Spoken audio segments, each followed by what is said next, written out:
We Boom. are live. We're live. Perfect. Hello, Internet. Hello, Internet. Alisa, welcome to the show. We have a real life ex-Russian here to, I think you're going to give us a presentation on why communism works. Is that right? Oh, absolutely. Live from New York. It's Saturday night. Perfect. Well, welcome to the show. Alisa, we've been trying to get you on for a while now. You're friends with Tommy, and he's told me a lot about your background and experience, and that you have a lot of strong opinions about everything. I can only imagine. Well, I will try to tame some of those opinions for YouTube. Okay. Just a tad. Well, hey, don't hold back, you know. Okay. Well, I don't know where to begin really with things like this. I do listen to UmDuh. I've actually listened to quite a few of your episodes, and I kind of like that it's a podcast for just regular people. Yeah. Oh yeah, that's good. Yeah, we're regular person. Yeah, just a regular person. I'm not regular. I'm extremely strange and odd and weird. Well, but I know you're regular, and there's probably nothing wrong with you. Nothing. I am just your, regular old Russian American cisgender whatever. So wine drinker on Saturday night. So hey, there you go. I just started, so don't cast me with all those other Russians. Did not have vodka for breakfast. So it looks like vodka. Did you put a little champagne colored dye in there? I don't drink and tell. Great. Well, Alisa, thanks for coming on. I'm really interested to know, because you told me that you grew up in, it was called Leningrad back in the day, right? Which is now St. Petersburg. Correct. So I was born in what used to be Leningrad. And when I was fairly young still, Russia became Russian. Soviet Union fell, as you know, and it became Russia, and my city became back. It used to be St. Petersburg, then it became Leningrad under the communist rule, and then it became St. Petersburg again, named after Peter the Great. The great king. Peter the Great was the king that founded St. Petersburg. Okay. He actually, I don't know if you're aware, but St. Petersburg is actually built on a swamp. So it was just kind of a wasteland. And the vision behind the city was to make it a truly European city, because Russia wasn't really considered a part of Europe, still isn't really. And the vision behind St. Petersburg was, he called it the window to Europe. Right. So he said, we'll build a window to Europe. And they, when the city was built, they borrowed various European architectural styles to actually create the city. So it's really beautiful. If you ever get to visit, you'll see little bits and pieces of every major European country there. Right. So that's the nice part about about my homeland. Okay. Yeah, I don't know. I can't remember. I started reading War and Peace, and for the life of me, I could just not make it through it. I got through like the first 100 pages, I think. Wow. And I think St. Petersburg was where it took place, at least in the beginning. And I remember being kind of thrown off because it seemed like kind of cosmopolitan, or at least the way that oh my God, who's the author? Tolstoy, yeah. The way he was portraying it was like, sort of European, sort of artsy, nice architecture, like beautiful, like trying to bring beauty to the Russian country. Is that right? Well, different type of beauty, yes. Right. The plan, the kings and queens had a very different vision for the country. Very drastically different from what most Americans know Russia to be, which is part of the USSR, and the great communist power that it was. Yeah, when I think of Russia, I just think of like cold, long hallways and alleys with square buildings and little tiny gremlin cars and vodka. That's what we have all of that. We have all of that, but amongst other things, amongst beautiful museums and beautiful parts. It's very, look, Russia is a giant country. St. Petersburg and Moscow are, it's not something that you would, it's not Russia. It's just like New York City is not the United States, right? So Russia is diverse. There are, believe it or not, places in Russia with palm trees and, beautiful beaches and warm weather. So it's not all bears and vodka. I'm sorry to disappoint. That's something I usually tell everybody I meet, but. Right. Well, you stopped wrestling bears a while ago, right? Okay. So what was your experience like growing up there? That's a big question to answer. So I look at my life as I'm about to turn 32, and I came here when I was 15. So until recently, I used to say that I spent half of my life there and half of my life here. I guess now it's a bigger half of my life in the US. Well, there's a lot that I can say. I guess for the sake of saving time, I'll focus on, I suppose, the politics of it all. I was born and raised in a very turbulent time. I think that most Russians that you meet have a bit of a, how Russian people kind of crazy, and, right. that's the butt of every joke. Russians are weird and crazy, and then a lot of that weirdness and craziness come from certain survival instincts and just from being born and raised in a very unstable. It's kind of like being raised in an unstable household where your parents are fighting or they're drinking. And it's not necessarily because of your immediate family, but just the society at large is so different, And the 90s were really crazy in Russia. And that's my formative years were the 90s. So I was born in 86. It was still a Soviet Union. I have no recollection of life in the Soviet Union, obviously. But, school years, that's when everything was changing. And how much do you, or I guess your audience, really know about perestroika? Do you know what perestroika is? No. So when the Soviet Union fell, the perestroika is basically a rapid move towards free market economy. So the leadership at the time entered rather uncharted territory of, moving away from communism and everything being state-run towards free market economy, aggressive privatization, trying to become part of the West. And there was a lot of turmoil because a lot of people still wanted to hold on to the familiar life, even though, well, in my own family, my parents, I guess a lot of my views come from my own personal upbringing and the values that were instilled in me. And my parents were, they're still around. They still do hate. They hated the Soviet powers. They hated the stringent control, intellectual, artistic, emotional control that the government had over everyone's lives. And my parents are fascinating people, and I'll never cease to be amazed by the stories they tell me about, how they ran basically like a little black market of forbidden literature where they would cut out the books. Any Western book was forbidden, like Kurt Vonnegut was forbidden.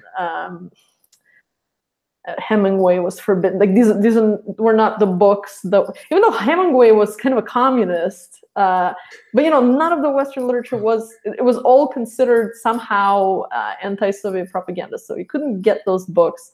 So somehow they get those books. They would tear out the contents from the cover, and they would sew it into some crappy Soviet textbook or something like that, and they pass it around. And my mom was actually, she was a doctor in Russia, and she was once called for questioning by the KGB because she kept a list.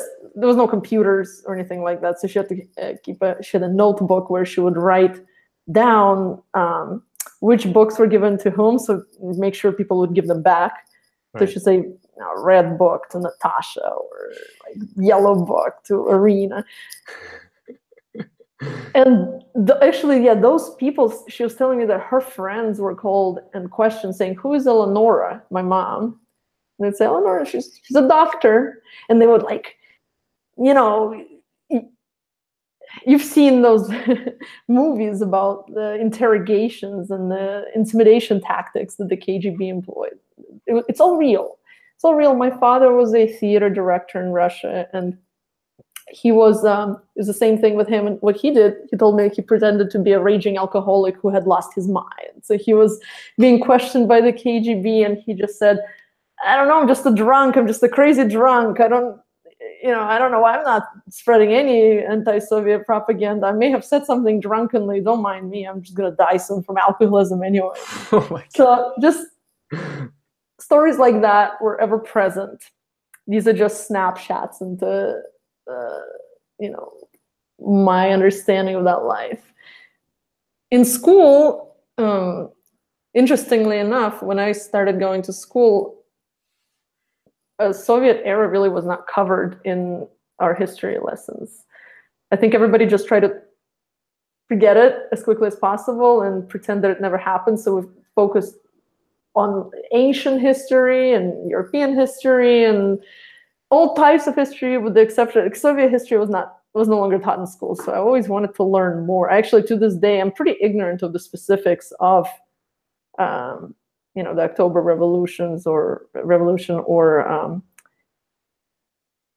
life under the communist regime. Right, and it was like roughly 70 years that it was established. Yeah, that's right. Yeah, you're right. It's 1917 to the late 80s, early 90s. Yeah. So, wow. But in the 90s, I mentioned before how, being liberal and being progressive has a very different meaning. And it's not just Russia, it's other countries too. It's kind of like Dave Rubin's, I'm a classical liberal. Right. It's a thing, They would say I'm a liberal Democrat, which means you want to be a Republican, technically. Right. I mean, essentially that's what it means. So it was always, there was a lot of talk about, we're liberals, we always want to vote for liberals, we support democracy, yada, yada, yada. And then, there's a million more things I can say about that, but in the interest of time, I'll just jump to our transition to a life in the US. Yeah. So yeah, and you said you came right after 9/11, right? Yes, so I was 15, and I don't know if you guys are aware of how Putin came to power. I don't know the details. I just know that he was like the president, and then the prime minister, and then the president again, or something like that. Well, that's later on. So, do you know who Yeltsin was? No, tell me. He was the president. He was a Democratic president in the 90s. He was this fun, drunk guy who, you should really YouTube videos of Bill Clinton and Yeltsin drunk. It's amazing. Just getting wasted together. It's just 90s Russia. Yeah, he was a legit alcoholic. He was also a great man in many ways, but he made a lot of mistakes, and he was generally reviled by the end of his administration. So what he did was, I guess it's worth mentioning that once we started moving towards free market economy, nobody really could predict how it was going to go, what was going to happen next. Right. Because it was such like I said, uncharted territory. A lot of mistakes were made, and that's how we got the oligarchy that we have in Russia today.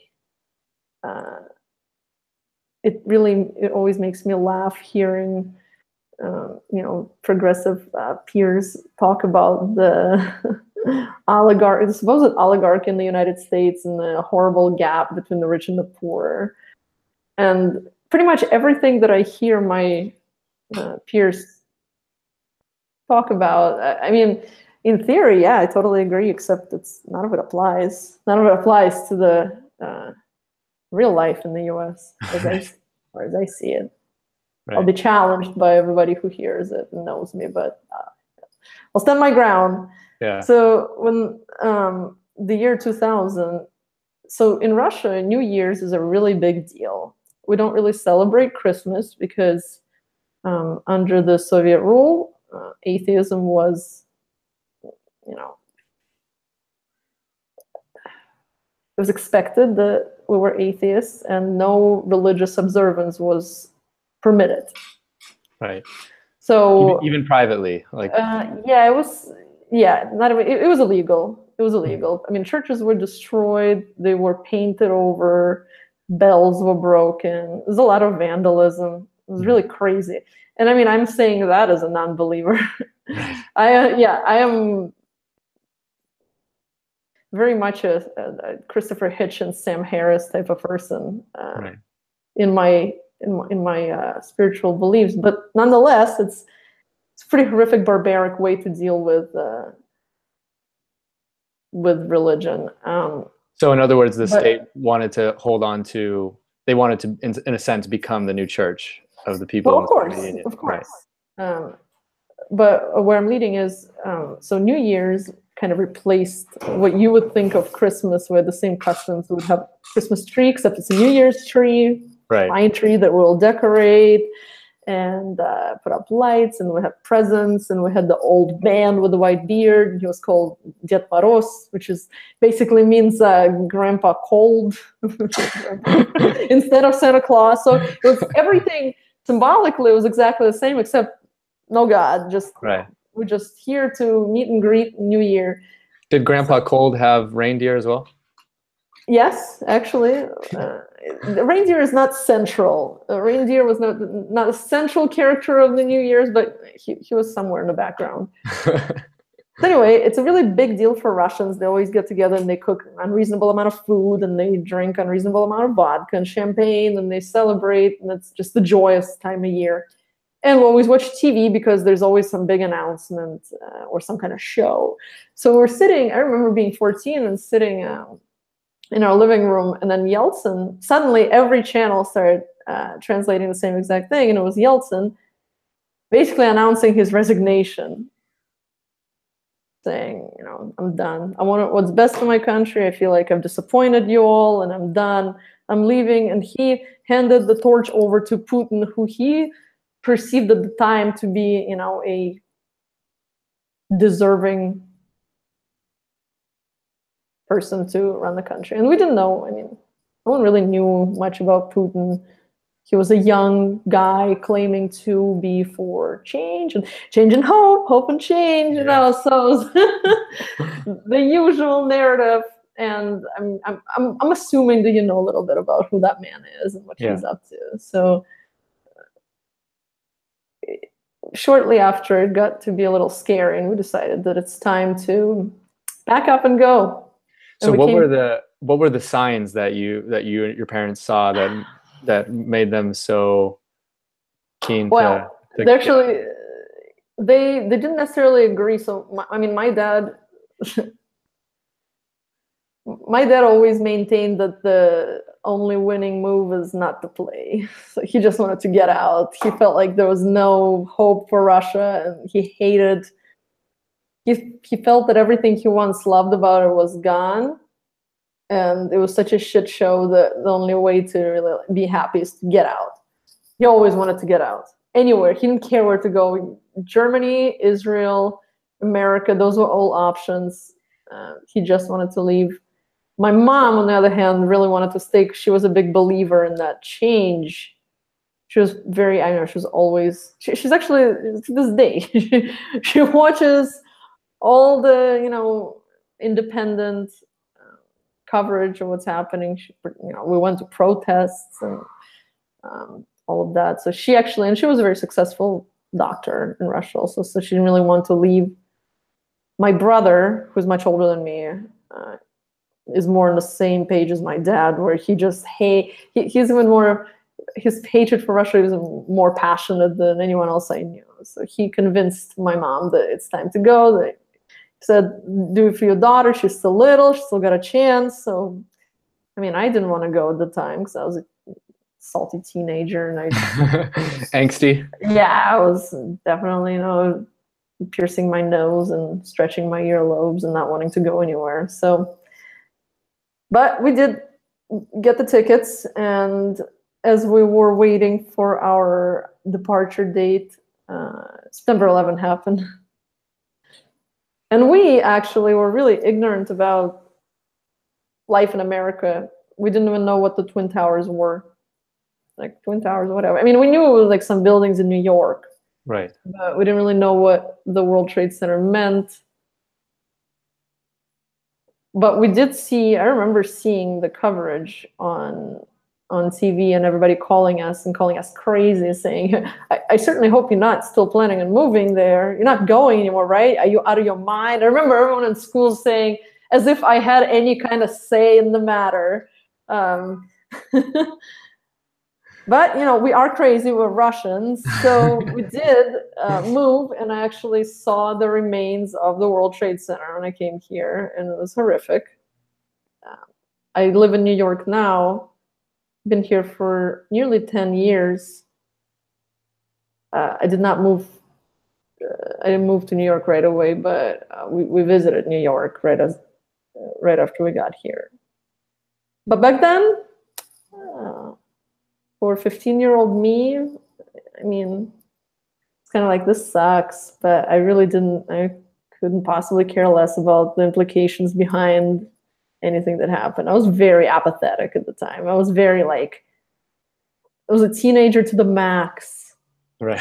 So embarrassing to think back. Right. So why do you think, I mean, besides you said, teenager to the max, why do you think you were like that during that time? I think just because I had other things. I was a teenage girl, and I had other, what I perceived to be bigger fish to fry. I was sick of all the political talk at home, and I didn't really care about America. I didn't really want to be here. I wanted to, go out drinking with my friends. Yes, drinking. Yes, I'm from Russia. So, well, who's that UFC fighter, the one who wants to fight McGregor? I think he's Russian, right? The one he is Chechen. No, he's not Chechen. He's I know exactly who you're talking about. Khabib, yeah. He's not Russian. I mean, he speaks Russian. He's from a former Soviet nation, but I don't think he's Chechen. He's something else. Okay. Well, regardless, I mean, there's videos of him wrestling bears. So these stereotypes are not falling easily. He is much larger than me. True. Yes. So I don't think I ever want to even attempt. I don't know what's up with this bear wrestling fetish going on there. It's like a second bear wrestling mention. I was hoping to steer the conversation. I was hoping to steer the conversation only to talk about bear wrestling. I don't know what you were expecting. All right.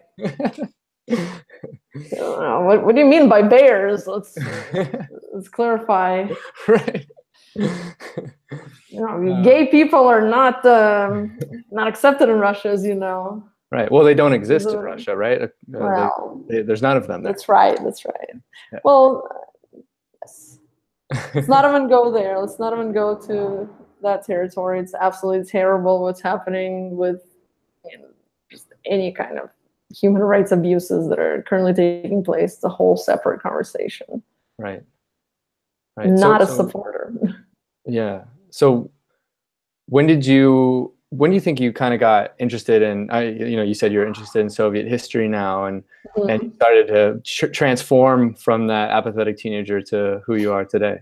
What caused that? I think just growing up, living, working. Working is a big one. Paying taxes. well, it's worth mentioning that we moved to one of the most progressive leftist parts of the United States imaginable. If you watch Portlandia, it's like Portlandia on a smaller scale is where I spent the first 5 years of my life here. So as a teenager, you adapt. I came here, I spoke English kind of. I started going to high school. I was in English as a second language intermediate, because I wasn't quite as hopeless. So I was like, all right, she speaks some English, you can get in the intermediate. I was in advanced math. Just thought I'd throw it out there, but my English was whatever. And I started, I try to just integrate into my new life as best I could. And I met a first real group of friends that I made with these crusty punk rockers in high school. So I was, for a long time, definitely one of the, that's why Gavin McInnes is so appealing to me, because he would say, you're a woman, you don't understand what it's like, but I kind of do. I definitely, I understand that anarchist, like desire to be cool and different, contrarian, and that, fuck the government mentality. So I was a part of that crowd, which is a bubble within a bubble. There were really a bunch of rich kids who like to, customize their clothes in their parents' basements and hang up upside down American flags and go to these embarrassing protests in the city that is, a town that is 97% white. You can look up demographics of Western Massachusetts. Amherst, Massachusetts. Amherst, most out-of-towners call it. Right. So, but, it was really normal. I just thought that's what America was all about. I thought that everybody was just super into gay people. And that's cool. That's fine. I'm completely in support of that. And Amherst was all about like legalized drugs, which is also fine by me today. So I figured, well, okay, I'm cool with those two issues. So I guess like I'm on the left. Nader is awesome or something. Yeah. Not ever having read a book. But you know how it is when you're young and you're like 15 or 16 and you just don't want your friends to be mad at you. Right. You're a joiner.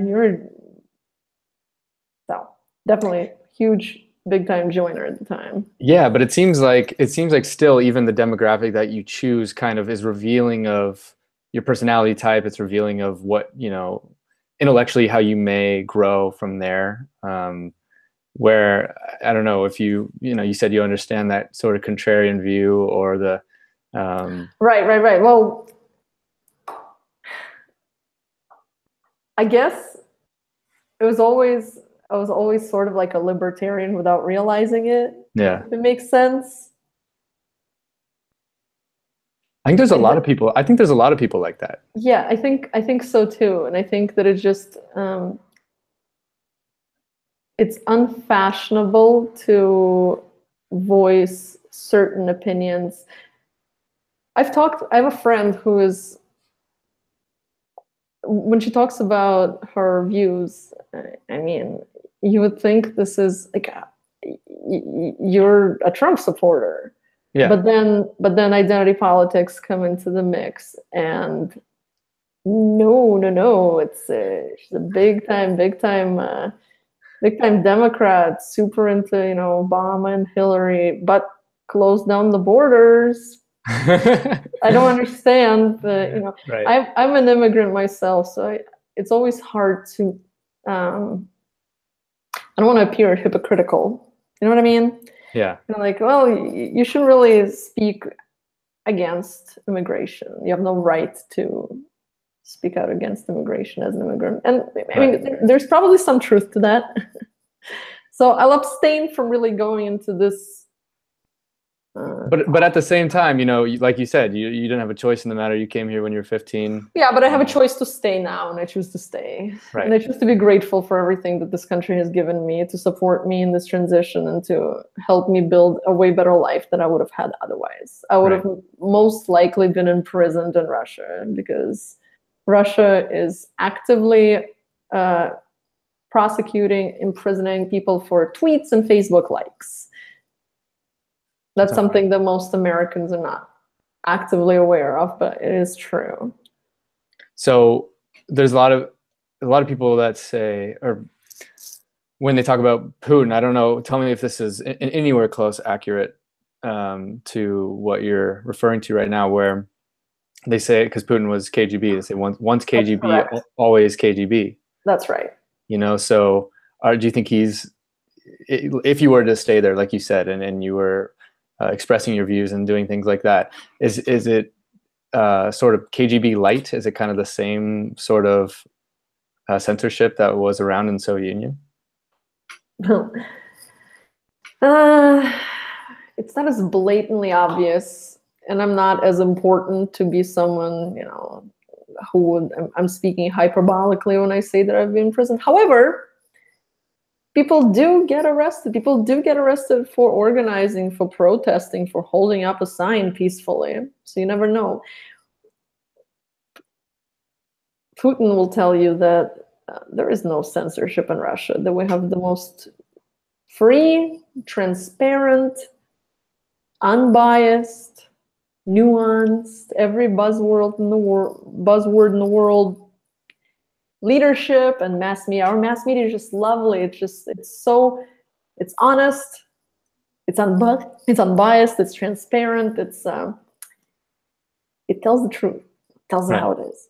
Right. Well, 99% of the mass media is state-run.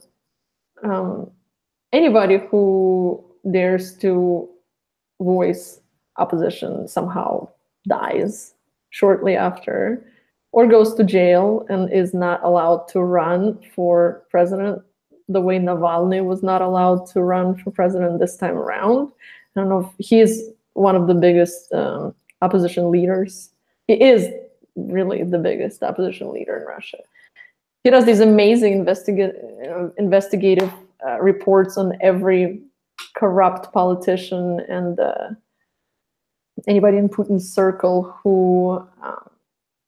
pretty much anyone in power, governor, mayor, director of some whatever, it's always someone close to Putin. It's always a child of someone who's close to Putin. They always have amazing amount of real estate overseas and in Europe and in the United States, all these horrible, morally corrupt places that they despise and revile, but somehow they have, millions and millions of dollars worth of real estate all over the world, obviously illegally acquired. Corruption is rampant in Russia. The situation is really dire. So Navalny does a series of amazing, very clear reports with proof, with documentation showing, check out this deputy, this senator, we have a parliamentary system, but this... is that in like the form of documentaries or? Kind of like, they're like short documentary YouTube videos. And look, bribery, corruption, theft, murder. I mean, that's just part of... It's funny because I'm not being hyperbolic right now. That's just how it is. That's life in Russia. No quotation marks around what I'm saying right now. It's just, it's very unfortunate. Actually, recently, so as you know, Putin has stolen yet another election recently.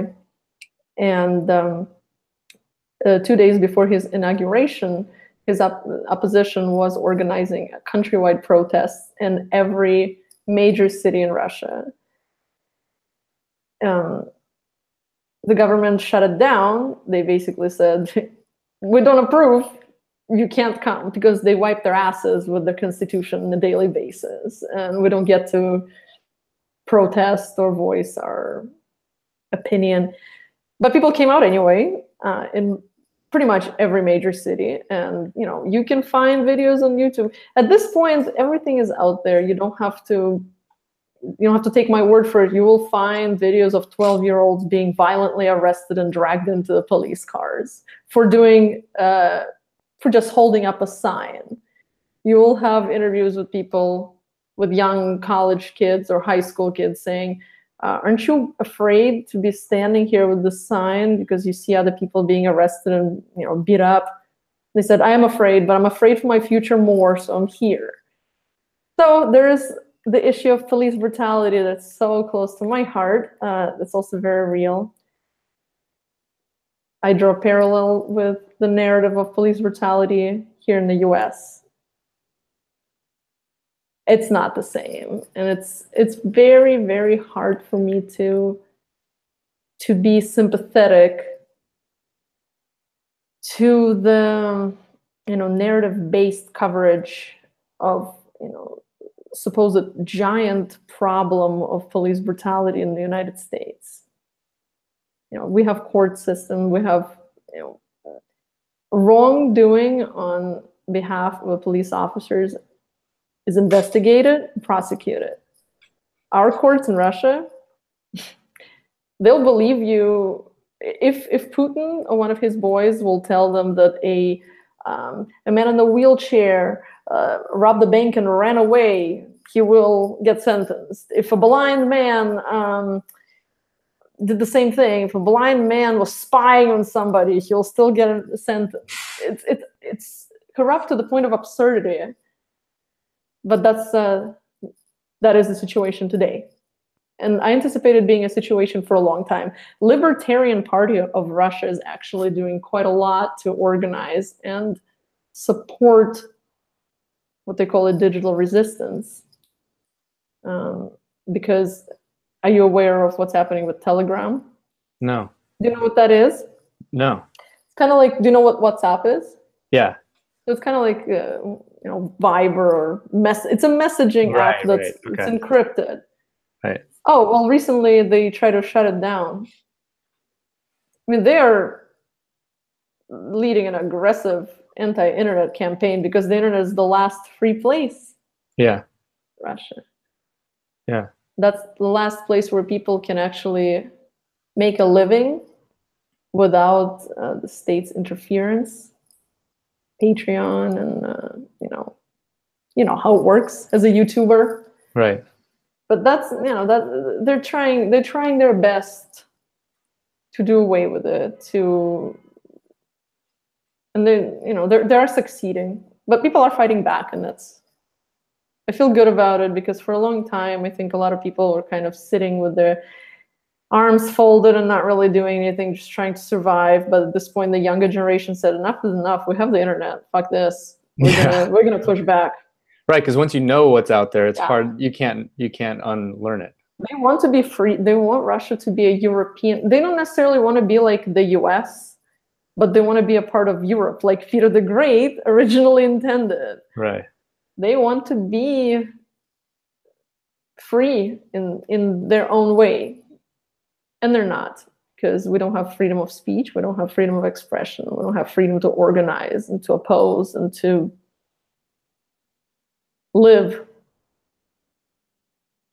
So that's what I suppose, living here in the US and still paying attention to what's happening back there is what made me a lot more politically aware, just drawing those parallels, just comparing, hearing, especially in the, all the madness descended on all of us in 2016. It's no surprise there. So right.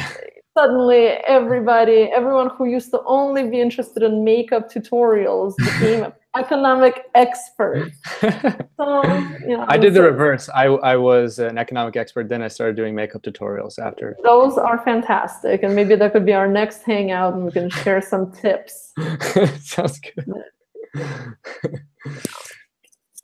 You said they tried to shut down Telegram. Did they successfully do that, or a portion of that? I'll be honest, I don't know. Okay. It's back and forth. I don't know. Yeah. Well, it's interesting because you see like whatever's happening. They did. Yeah.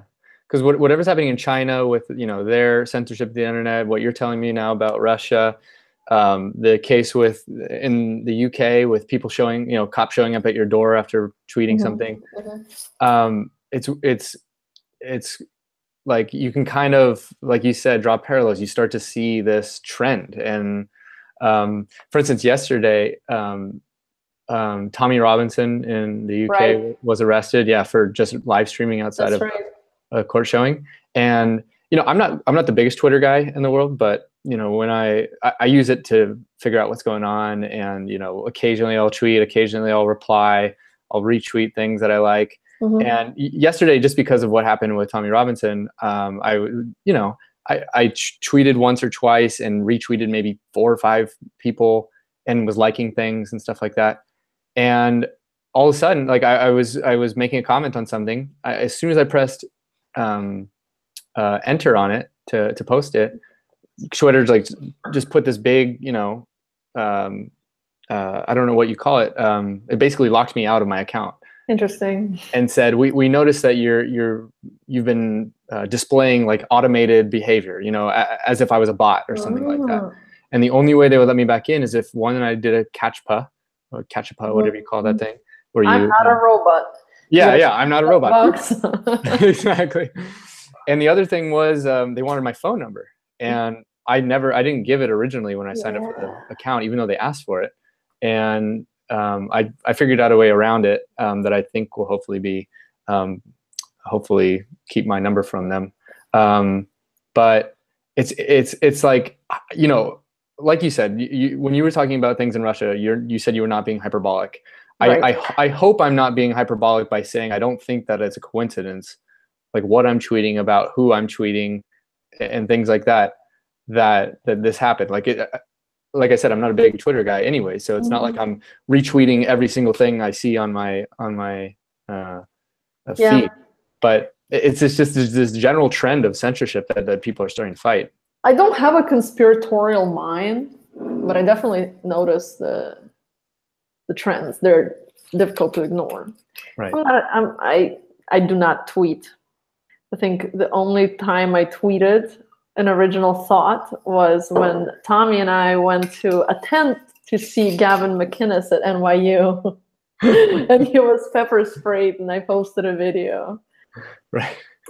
And then no one liked or shared, and I said, fuck it. I'll just read what other people have to say. I don't like being on social media. Well, for that being your only tweet, that is quite an achievement. That was it. Yeah. It's pretty important moment in the past couple of years. That's right. Well, I may have also, I think I commented one more time. I think I tweeted once and I commented once on a YouTuber's live stream conversation. Yeah. It's all, I think all those platforms are not going to withstand the test of time if they continue with these sorts of practices of censorship and discrimination of, if it's really true. I mean, I don't have any evidence to support that they are, in fact, censoring. You may call it conservative voices, but I don't see anything. So what I'm hearing seems to be the case. Yeah, I mean, I've never heard Jill Stein be censored. So. Exactly. Yeah, I mean, of course, the big one is Milo. He's off Twitter now. Owen Benjamin. He's not really anywhere anymore. He's pretty big on Facebook. Is he? I'm not on Facebook. See, I'm just staying away. Yeah, Owen actually met Owen. Oh yeah. Yeah, he's a great guy. super friendly. I went to see his stand-up a couple months ago. And then we had some drinks. I mean, not just the two of us, but amongst other other fans. It's fun. Right. Yeah. But yeah, I heard he got booted off Twitter as well. Yeah, it's, I mean, and then you've got like, you know, other people like Sargon of Akkad where they're locked out. He's also locked out. Yeah, but he's back, and you know, but it's never the SJWs. It's never the leftists. It's never the Hillary supporters. Yep. I don't know. This topic, to me, honestly, like this topic is just so old and tiring and boring. And I think at this point, everybody just knows just what a joke those people are. Right. It's Tumblrinas and, SJWs. I'm really waiting for that term to just wither and die already because it's just so obnoxious. For a long, remember how for a long time the word nuance was the it word, and like let's talk about the nuance, and somehow that stopped. And I'm just really, and then identity politics. I kind of have the same problem with identity politics. Just any expression that gets so just used and abused, it's so grating, and I just want to hear another. Oh no, I was just gonna say like. That's a big reason I stopped watching Dave Rubin. I still support him, but I can't stand to hear those buzzwords like 20 times anymore. You're supposed to be saying that you love Dave Rubin, so he invites you to your show. What are you doing to your own show? I'm trying to help him improve. Well, yeah. I mean, I am after original ideas. I would like to hear more original, thoughts that would actually take us forward, or maybe lateral move or something, just anywhere. Just I feel like we are running in place parallel to someone else, and we're just yelling at each other, and there's just no movement one way or another, and that just it's very obnoxious. I mean, I was really invested in the anti-SJW thing when it first took hold during the whole Gamergate. And insane feminism nonsense that seemed to have been everywhere. But I do feel like I think more and more people are realizing how insane and dumb it is, and more people are speaking out, and I think more and more people don't want to appear ignorant, like they have been shamed. I'm a big proponent of shame. I think shaming is good. I think all these people are like, hey, don't slut shame me, don't fat shame me. Like, no, it's shameful to be those things, and it's also shameful to be ignorant, and it's shameful to have an opinion without having done any research. So I think you want some shame sprinkles, just sprinkles of shame. Lots of shame. I want shame dumped all over these people, and I think that once they are drenched in shame, they will actually go home and they'll do a little homework, and they'll actually read a book. Educate yourself, I love that condescending. Educate yourself. You disagree with me, you should just educate yourself. Right, but you're not woke. For real though, I think more and more people are actually starting to either not get engaged in conversations where when they have no idea what they're talking about, or actually having at least a little bit of an idea what the hell they're talking about. So, but maybe I'm crazy. Maybe it's just me forming a whole new bubble around me. And I don't know, but I think it's getting a little better. I think it's the new woke, the new type of woke. Right. Well, you were saying, all the craziness of 2016. I think one of the biggest benefits of Trump in general is this sort of crack in the matrix where people realize that not everything they read they can trust online, that they kind of understand that, or at least try, a little bit understand that people have an agenda and they're trying to manipulate you 24/7. That's exactly it. And that brings me back to, my 15, 16-year-old self, where George Bush was the president, and all the punk rockers were like, fuck George Bush and fuck Iraq. They still can't get over Iraq, by the way, to this day. But back then, they're like, don't believe mass media, don't believe the news. Yeah, it's all about independence, newspapers and flyers and now punk rock shows, and that was cool. I like that. I always liked the concept of punk rock and DIY and doing it your own way and building up your own community. And then when Obama was running, I actually, and I'm not just saying it as like a reformed anti-left person who thought it was a little off-putting with all the T-shirts and all the posters. I thought it was weird. I didn't really like a political leader to be idealized like that. Even though at the time I was an Obama supporter. But something was a little off. Something, and Ben Shapiro is right when he says that Obama was the first celebrity president. No one should be surprised that we got a reality TV star as a president, because Obama was the original reality TV president. And I mean, there's something to it.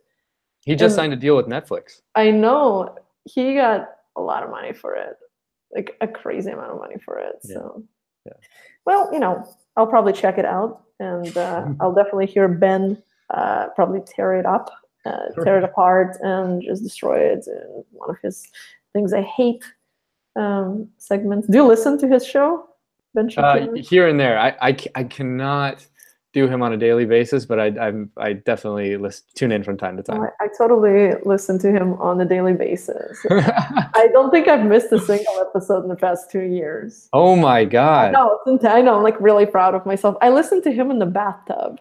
What? Not in a sexy way, just I'm a high-strung person. I need a little. If I'm relaxing and drinking a glass of wine, I need a little Ben Shapiro in the background to balance it out. You mean you channel your high-stringiness through him, because he's very high-strung. He is like, you know what I mean?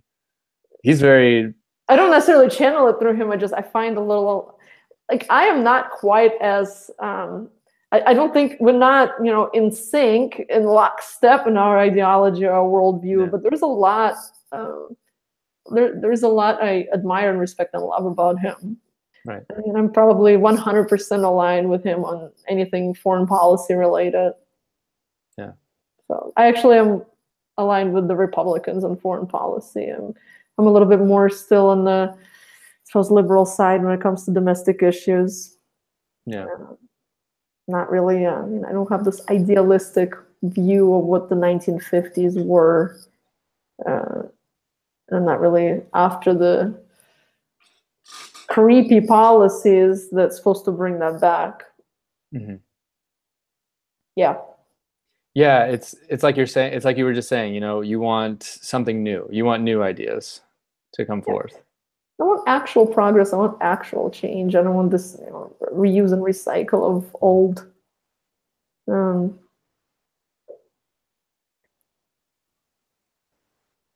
don't want history. I don't want bad history to repeat itself.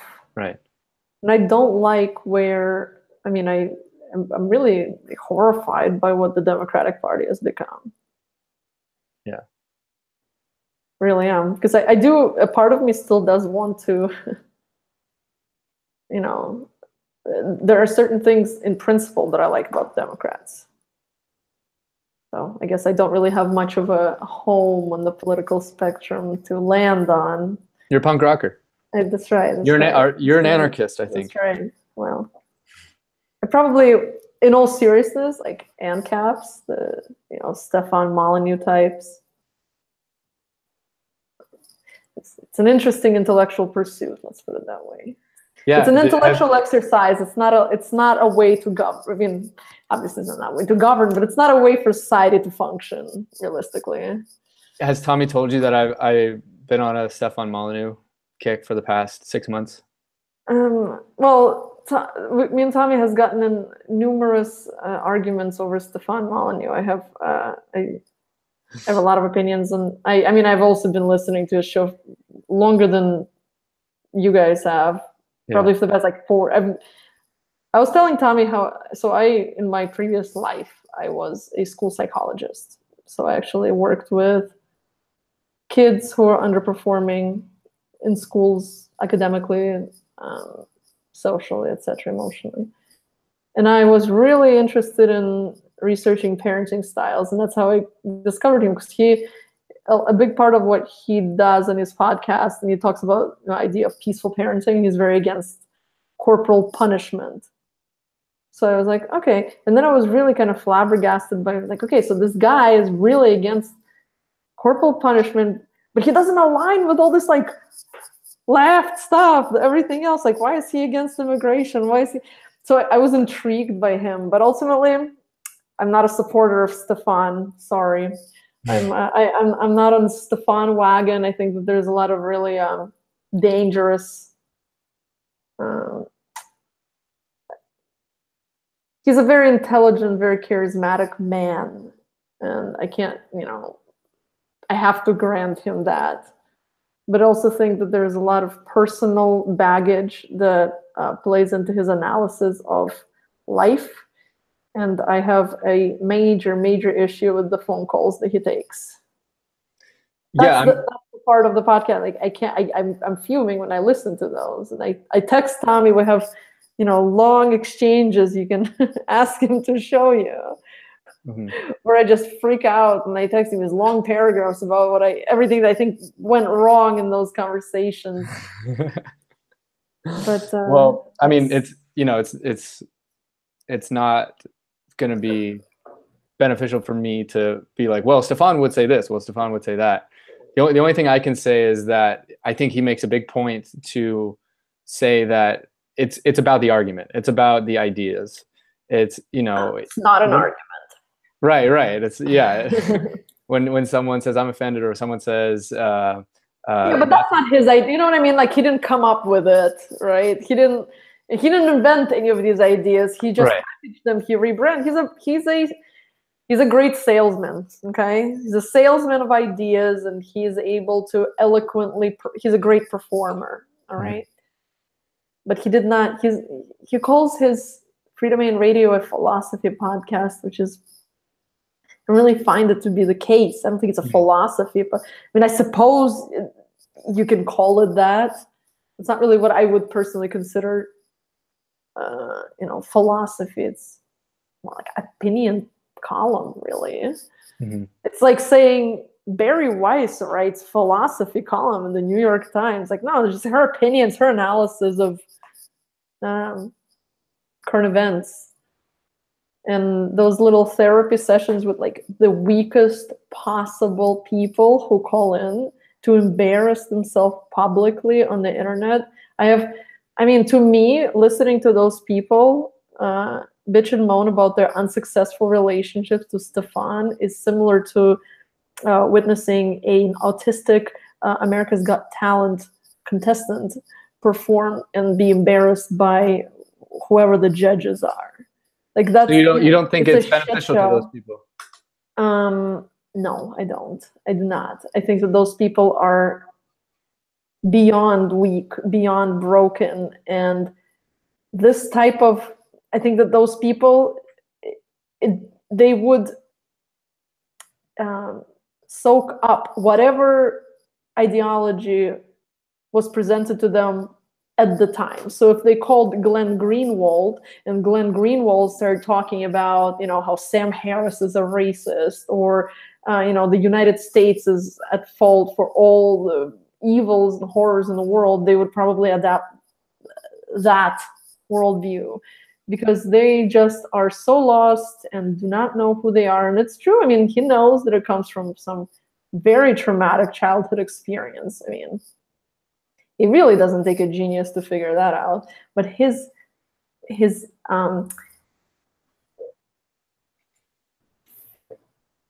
never fails to connect it to some horrific maternal experience. Like, we know his story with his own mother.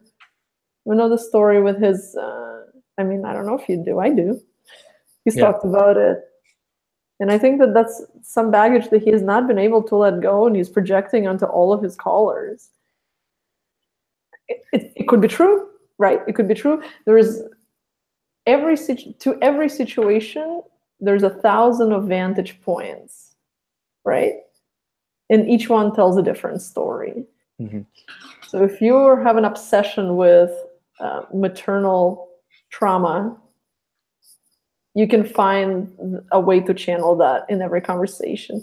If you're obsessed with communism, you can insert that into every conversation. If you have a problem with drug addiction, you can accuse everyone of being an addict in some way or another. And but it's about the outcome. I can, like you said, if someone talks about communism or tries to inflict their view on people, if he's not truly helping people, his show wouldn't be as long running and successful as it is. I mean, he's not a Dr. Phil, that's for sure. He's, you know what I mean? Like that's not necessarily a bad thing. Yeah, and he protects. Yeah, but what's health? What's health? I think his show is entertaining. I think his show's been around for like I said, he's also a great marketer. Also, look, Jerry Springer's show has been around for a long time too. Okay. Yeah, but there's no way. That's not even fair. That's not fair. Maybe it's in not any way put fair. that on the same level.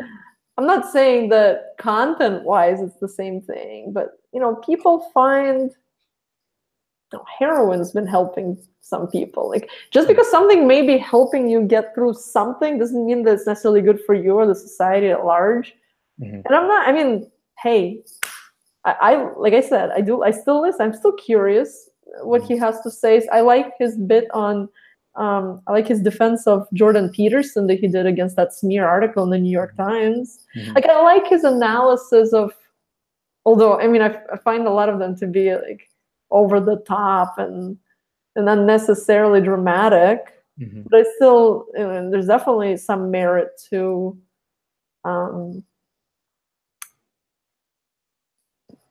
his I guess cultural overview. Yeah. Well, my issue with him, like I said, my issue is with the personal calls. Like with that's what I'm most interested in, because you said you were a former school psychologist, right? Right. So were you licensed for that, or did you, was it something else, some other way of coming at that job? So for only in schools. It's weird how it works. So I can only call myself a psychologist on school grounds. Like I can only say I'm a school psychologist. I can only work at a school. I can't like open a private practice and say I'm a school psychologist. I could call myself a therapist. Anybody can call. You do not need any credentials to call yourself a therapist. You do not need a high school diploma to call yourself a therapist. I think yes. I mean, I don't know for sure. 100%. Therapist. I think there's life coach. There's life coach. There's like, Trust me. It's, philosopher.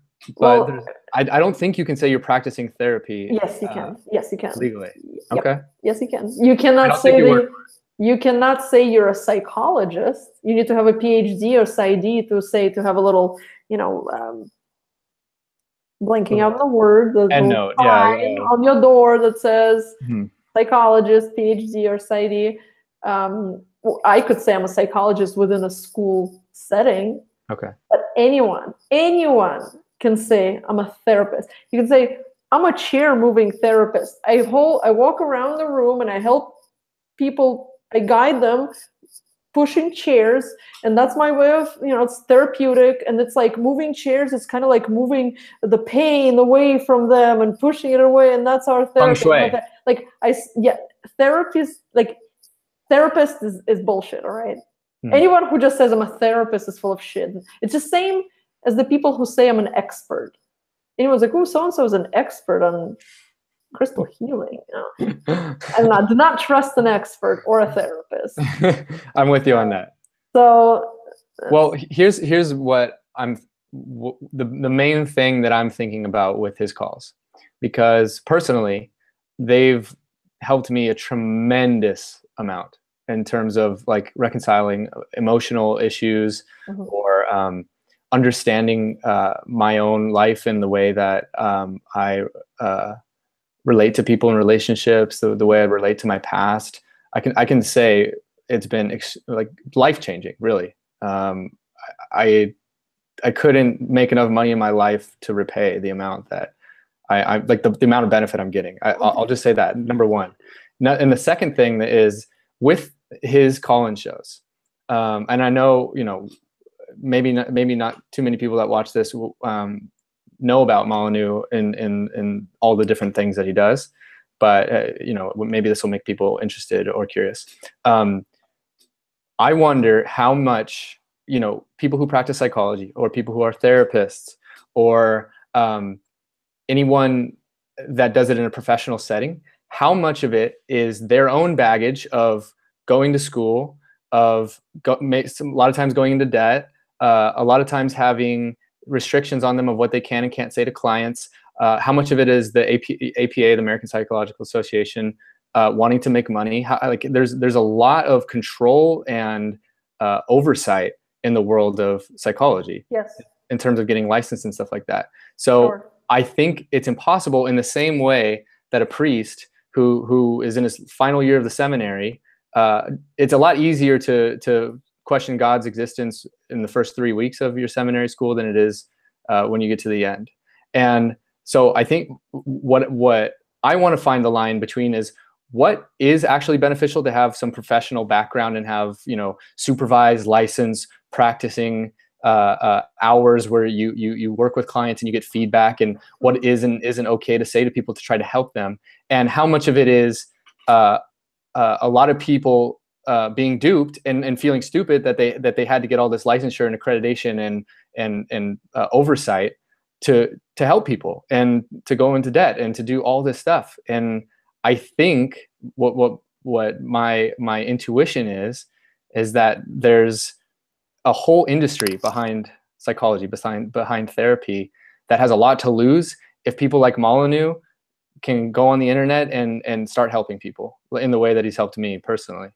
Well, do you feel, well, first of all, I don't necessarily think when I was talking about accreditation or a degree, I wasn't necessarily saying it as a proponent of the system of higher education. I was just saying that, you know, to be mindful that any Joe Schmo can just say, hello, I'm a therapist.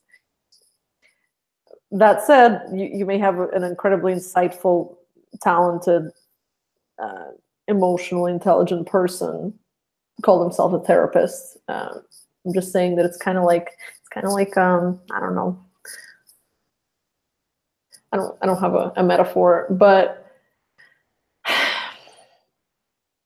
it's always tough, you know, to talk about something like this because it's such a large topic.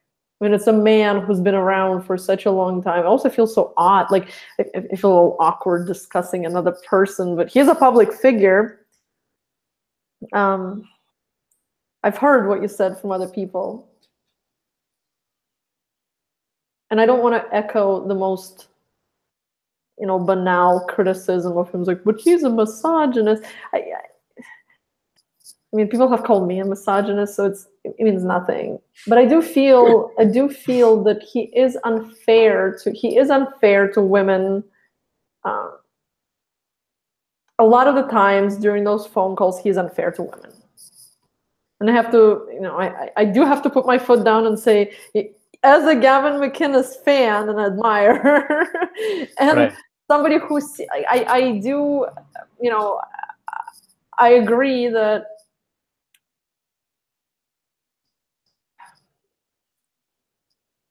I'm trying to phrase it in a way that's not. Well, just say exactly what you think. Just say exactly what you think, and then we can talk about it. I'm just trying to, I guess, get my thoughts together.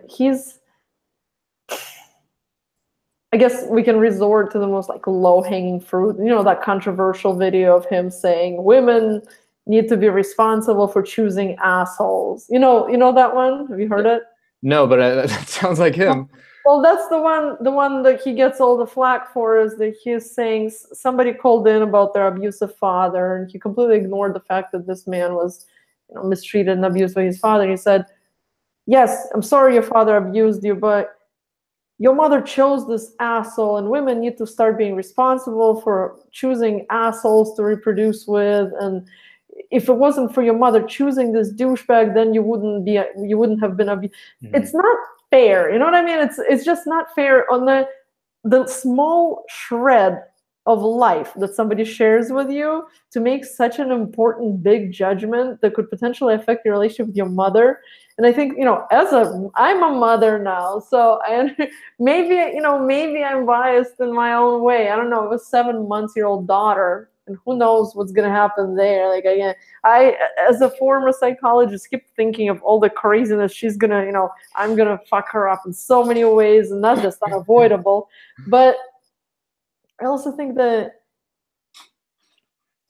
everyone's gonna fuck someone up in their own way, and that's the thing. You don't have to be wrong about something to be unfairly hyper-focused on that issue, right? Mm-hmm. So he may be right on a lot. Like, mothers do a lot of fucked up shit to their kids, and they should be held responsible. But to what degree? How much screen time do you want to dedicate to focusing on this one issue? Do you want to be fair? I feel like he's not being fair. I think that a lot of it comes from his own unresolved issues with his own mother and the ways in which she has done him wrong. I'm very sorry about that, obviously, but I think that's he equally talks about his dad, though. He equally talks about the way his dad. He does not. He certainly does not. He may have mentioned his dad from time to time, but he jumps to the mother issue. He jumps to the girlfriend issue. If it's a woman caller, it's always something she's doing wrong. If it's a man, just pay attention to it. And I'm not saying I'm not a fucking blue-haired feminist screaming sexism. I hate all that stuff. But it is literally obvious to me that if it's a male caller, he'll be hyper-focused on either the mother or the female partner. And if it's a female partner, then it's her responsibility. I think, yeah, you're right. I think he does focus more on his mom, maybe because there's just more there in the history, because his dad left and he didn't really have the history to talk about with him. But I think it's, as someone who argues for free will, he's just trying to apply that concept of 100% responsibility. And I think maybe the reason why he says that, your mom chose this guy, whatever, your dad's an asshole, but in the end, your mom chose this guy, is because in general, women are the sexual selectors. They're the people who choose who they want to have as their long-term partner. And men don't. No, I know. No, it's there, but ultimately. Sure. And I mean, I think I hold women responsible. I definitely, I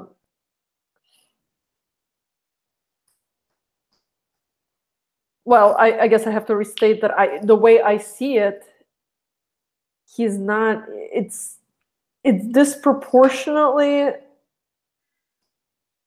So what, if you're some dude, I'm trying to think of a specific example.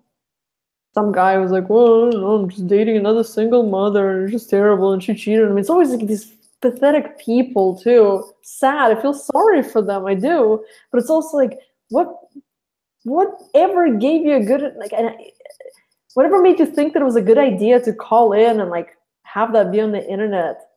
Your sob story. And then, first of all, he abuses his callers.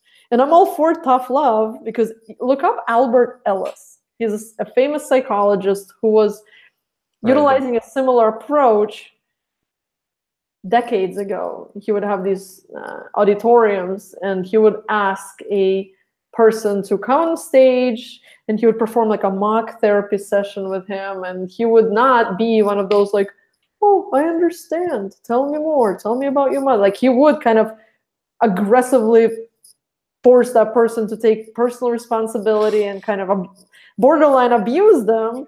But so more in the vein of a Dr. Phil, where the identity of the person is not protected, where it's more of a show, where it's more of, it was a volunteer, let's just get the clicks. Well, there were no clicks back then. I know.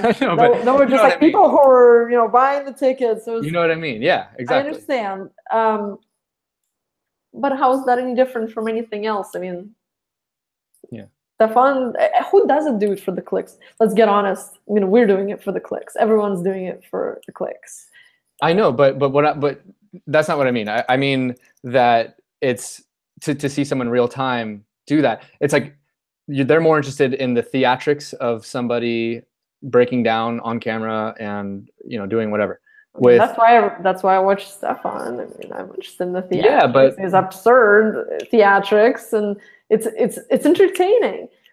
Yeah, but the people are not exposed to that. They call in voluntarily. They don't show their faces. It's I think just instinctually without like I said, I still don't know that line of what should be professionally trained and what how. His wife is a therapist, right?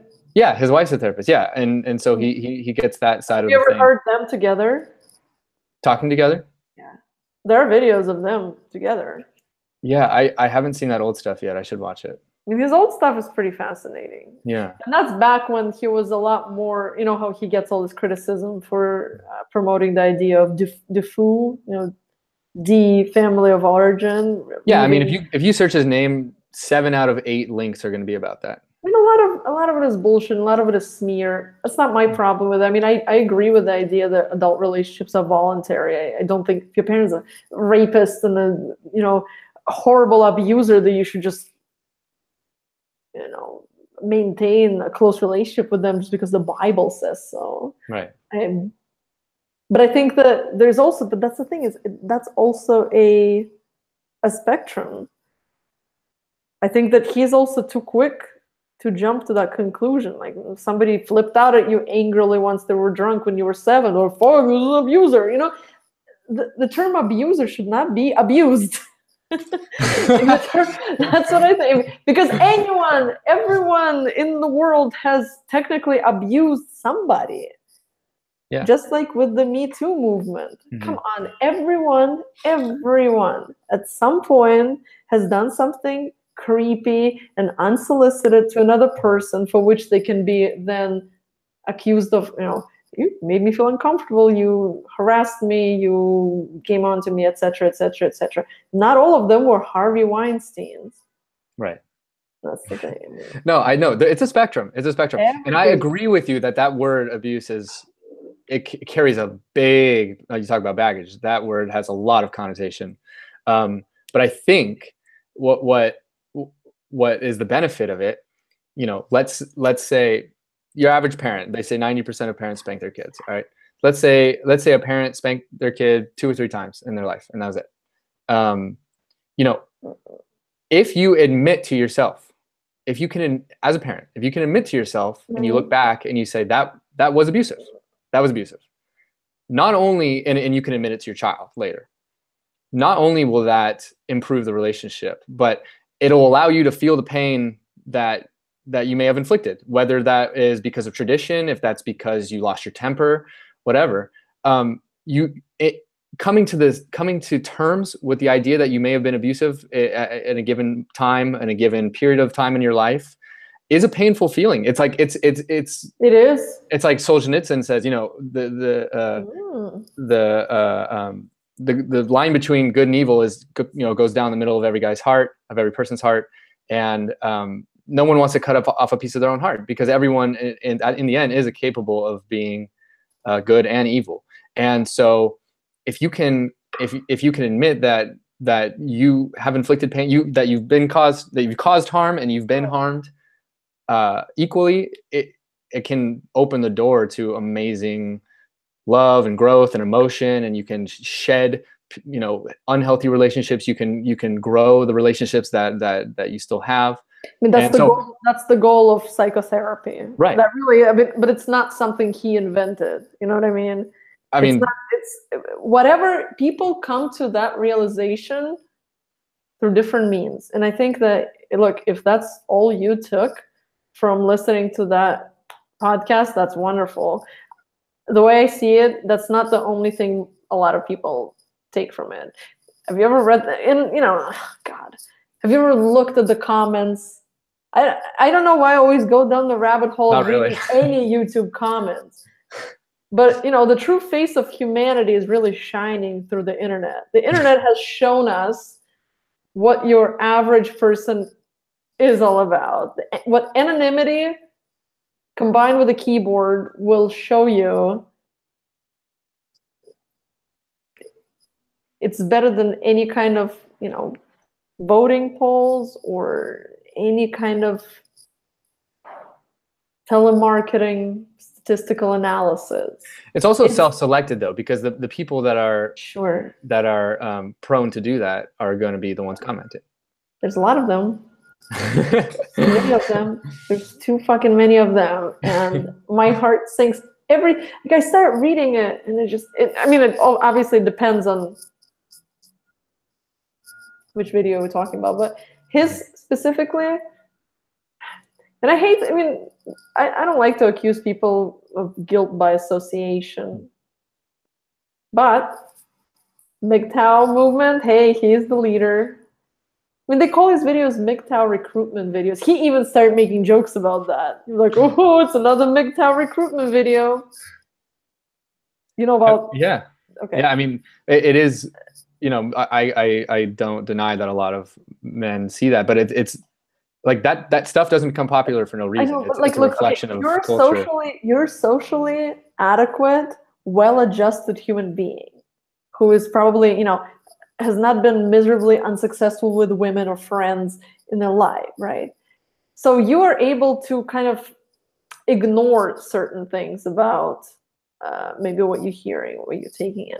But then think of all the people, like the American Idol contestants that are listening to, the autistic American Idol contestants who are listening and zoning into that show. And they have had zero luck with women. They're, the incels and MGTOW members. And to them,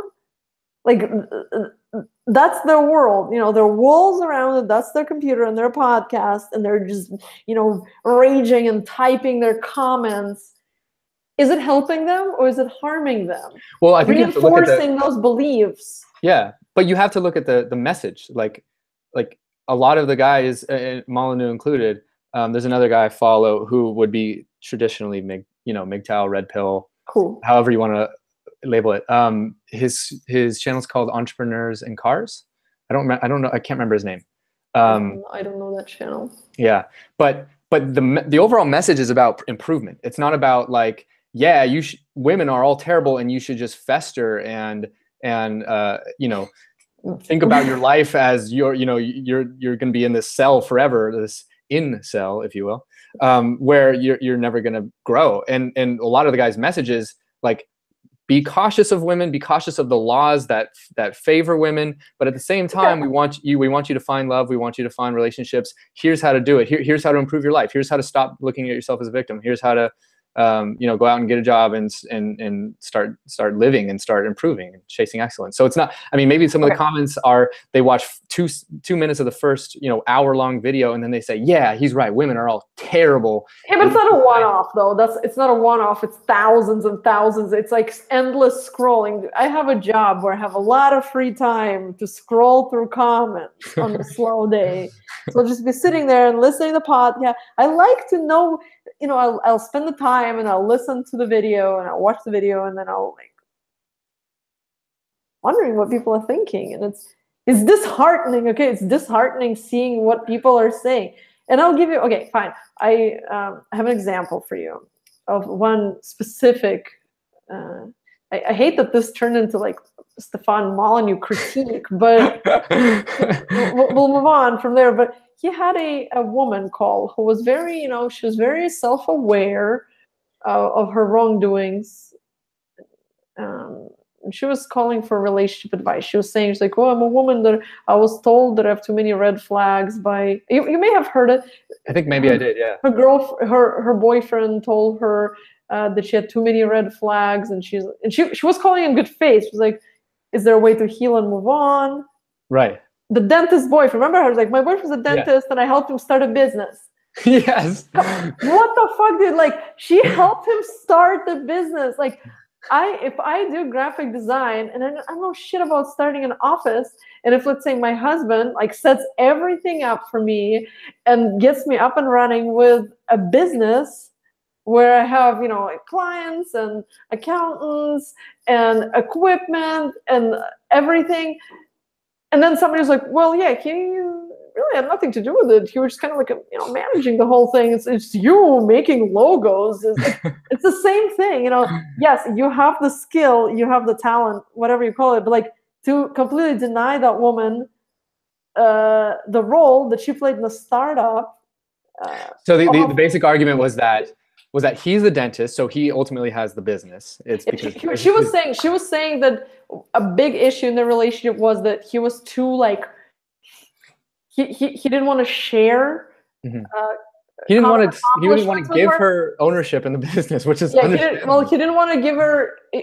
Well, it's understandable, but it's also like she worked at a startup for like 2 years without getting paid, and she was the one who got the loan for the bill. Then he pointed out that he was, paying her bills. He was living at his house. She wasn't paying for anything. Okay, but she still. I mean, she obviously was the one with the credit to get She was saying I'd be okay with the 1%. I don't think that was unreasonable. I mean, look, and it's not my place to say like who should and shouldn't give someone a share of their business. All I'm saying is like she wasn't unreasonable. He made her feel like she was so beyond unreasonable in her desire. I mean, I was a serious partner, started a business together. If I'm not going to work for someone for 2 years, he better give her a place to live. Are you goddamn kidding me? Like, you work for free. You set everything up for that person. They don't know what they're doing. They just know how to do teeth. But who had all of the risk before starting the business? Where did the risk lie? But if she got the loan, though, isn't her well-being at stake? If she obviously had some kind of financial investment into the whole thing. I don't think so. So she said I got the loan for him. But okay, maybe she did, maybe she didn't. By the way, I'll try to link to this video underneath. Oh no! Oh my God! I'm gonna get so much hate from Stefan's fans now. That's horrible. But I mean, as someone who, like she said, she was an office manager. She lived with him for a long time, getting her bills paid. She helped start the office. I doubt her name was being signed at the bottom of the loan papers. I'm like, I have a problem with someone just being so adamant about like, it's fine. Maybe you're right. Maybe who knows what the dynamic was like. But to say that she's completely, I mean, she is his girlfriend. But that's the thing is, I mean, so what is a relationship then? Because she said something, she made a bad comment, something like, well, that's the cost of a relationship or something like that. And he made yeah. I mean, that was just a really stupid thing to say. And that was, she hurt her own. Well, it's revealing, isn't it? It's revealing. It could be. Sure. I mean, it could be, or maybe not. Or maybe just she misspoke, Yeah. I don't know. All right, I'm going to ask you a hard question. Okay. I'm ready. Do you think that your opinion on Molyneux in general is because of your own baggage? I mean, I'm sure everything people like. Do you think that you say that he has unresolved issues? Do you think that he's resolved his issues, and that your negative opinion about him is because there's still issues in your life you haven't resolved? I thought about it. I did. I don't think so. Not to. I mean, I'm not. I don't feel any weight from. I genuinely don't have like a nagging, unresolved conflict in my life. I've confronted. But a lot of the people that call in, yeah. I'm sorry to interrupt you. But a lot of the people that call in is because they don't realize it. Like they have this blind spot, and that's what I found. Like I had this blind spot. I didn't even know I had all this stuff. I'm not gonna pry into your personal circumstance, right. But I mean, everybody will have some kind of grudge against their parents. And I mean, I didn't need Stefan to confront them. I did when I was young, like my late teens, and I had all those difficult conversations where I asked for apology. It does help, certainly, to have those honest conversations with your loved ones. Say, like, what you did to me when I was 11 hurt me. And when you're Russian, your parents might be like... Radio silence. Tell me more, I mean, like my parents are trying to be cool about it. They try to be more, they've integrated. When most Russian parents are like, go fuck yourself. I gave you bread. You were not hungry. You had toilet paper. Like I think that fortunately I definitely know that I've done a lot of things in my life as a result of certain,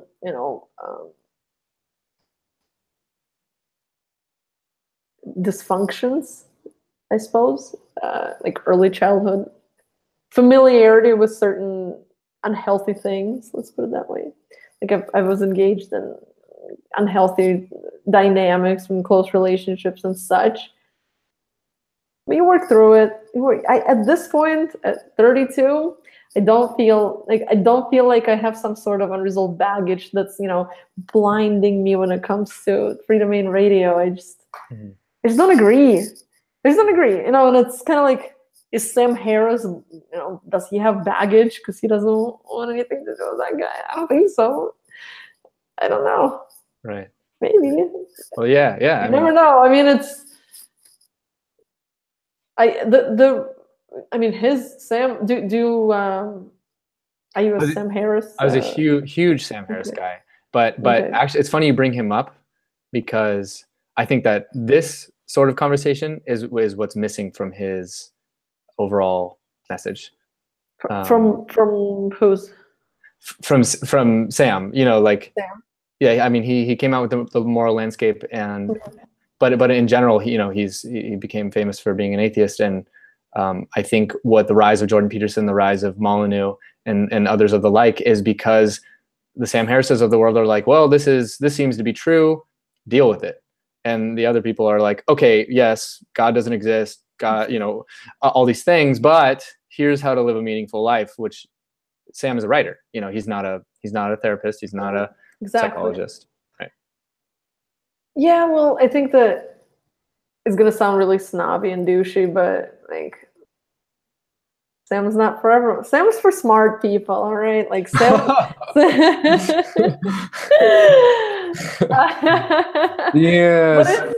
You must sip champagne with your pinky out. Just like Tolstoy is not for everyone. Oh, yeah. Okay.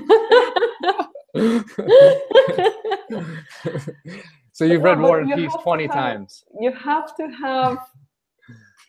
be ready for certain refinement, maybe. You have to. Well, I will never trade my love and gratitude. So, like, I guess the way a lot of people I hear, they talk about Jordan Peterson and Stefan Molyneux as like self-help gurus kind of thing. Like, to me, even though that's not the intention of Sam, like, I guess I don't look at Sam Harris as some kind of personal guide or anybody who has like changed. But like, to me, it's amazing to me just his ability to the person that he is. He's just such a good goddamn person, and it's so rare. It's almost unheard of today to be this adamant about your beliefs and to be this respectful. And the patience of this man is mind-boggling to me. Who else is? I mean, compare him to any of the four horsemen of atheism. Right. Hitchens, Dawkins, and Dennett. Yeah. Right. I mean, Richard Dawkins bores me. Whatever, smart dude. Did great things. Dennett, I've not been that familiar with. Hitchens, love the man. Yeah. Endless entertainment. Like, when you want to be, like, you need some fighting energy, you want to just listen to a couple of Hitchens interviews and you're good to go. Like, if you're ready for debate, that's, he's your, I guess, debate coach. But Sam Harris, he's a person who genuinely just wants to genuinely make the world a better place. And he really believes that he can. You just have to be patient, and you just have to tell people facts, and you just have to present a better argument, and just through better argument. Like, he's wrong. I think that most people are not susceptible to better arguments. That's why I'm saying you have to be smart. I'm not trying to be facetious or like cunty when I say, but he is for smart people, because you have to have it's kind of like therapy is not for everyone. I mean, therapy works when you have the desire and the capability to really be this introspective. Some people can. Some people don't have it. They're not able. They're not necessarily like cognitively challenged, but they are not smart enough. There's nothing wrong with it. It's not an indictment on people's intelligence, but it's like saying, well, some people are not as talented of an artist as Michelangelo. And it's not like, it doesn't mean that you're like a talentless piece of crap who can't draw a straight line or like a stick figure, but it just means that you don't have this, and it's okay. It's okay. It's not a terrible thing, but most people don't have it. Like, most people don't have the ability to. I don't have it. I don't know. Like, there's certain topics where you can present all types of argument that I know is right, but my emotions will, they'll overpower, and like. Oh, that is exactly what I'm trying to get at, because okay. I think you're right. Sam is extremely intelligent, and he does have a very smart following. But in terms of like what he wants for the world, he believes that logic and truth and science are going to improve the world, and he's not wrong about that. What I think it misses is the fact that we're still humans. There's human error factor. Yeah, and not just human error, but our emotional life. Like, for instance, you can communicate an idea to somebody intellectually all day long. Right. If they might not budge an inch, but if you can get them to connect on it on an emotional level, you can change minds, because ultimately we're left, right brain, we've got the frontal lobe, we've got our lizard brain, and some people respond to emotions. It's like, you can't, maybe someone who's not the sharpest tool in the shed, he's not going to read a Sam Harris book. He's not going to listen to a Christopher Hitchens debate. It's just not going to happen. But you can get them to be aligned with your presentation or your ideas, however abstract they may be, if you can connect the dots on an emotional level with them. Well, of course. I mean, but that's why if you're going to have some sort of figures to look up to in your life, you can't have just one. It's kind of like when you have a partner, you have a boyfriend or a girlfriend. You can't have that person be everything. You can't have that person be like your best drinking buddies and like a lover and an intellectual partner, and they love shopping and running and everything. It's like, no, like they may like 90% of those things, but like that one thing, you got to find someone else to do it with. You have to have another friend or a relative or whatever. So I think you should take Sam for what he is, and Molyneux for what he is. Agreed. And, I'm very emotional, and I get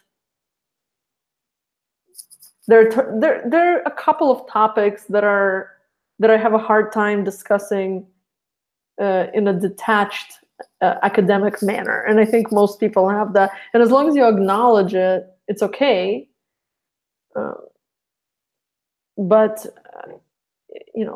Christopher Hitchens there's no way you can say that Hitch was some, calm, robotic academic type. He was, he was a goddamn fire dragon. That man. I miss that man. That's all I have to say. I miss that man. I would love to see him and Jordan Peterson have a debate today in 2018. And I would watch it time and time again. Jordan Peterson is, how do you feel about him? Also extremely influential for me. I've listened probably to 200 to 300 hours of his content. You listen to his actual psychology lectures? His psychology lectures, his biblical series where he did the psychological significance of the Bible. On Tommy's request, I'm starting to listen to 12 Rules for Life. Okay. I think he offers something too. I think you're totally right about getting a amalgamation of people who all present different ideas, and people have different things to bring to the table. I like that you guys did that, like dark intellectual dark web start. I thought that you guys went a little overboard with throwing in some names in there. Like, what was I thinking of? I texted Tommy, I was like, I don't know if Count Dankula is necessarily like a member. He doesn't really have much intellectual insight to offer. But yeah, I like all the same people. Did you read that New York Times article about? Yeah, Yeah, because it was like either a week or two later that that article came out. Right. And Barry Weiss, I love that woman so much. I didn't read it actually, so I have to read it. You should. She's one of the last staff members of the New York Times that I admire. New York Times has turned into some, very biased, unfortunately biased source, even though they have an amazing, arts and culture section. For someone who loves art and culture, you're not going to find that in the Wall Street Journal. Right. But in other words, the Sam Harris listeners. Oh, the people on the other side of the bell curve. We're not going to go there. We're not going to go there. Not this time. Good idea. I don't know. There's a lot.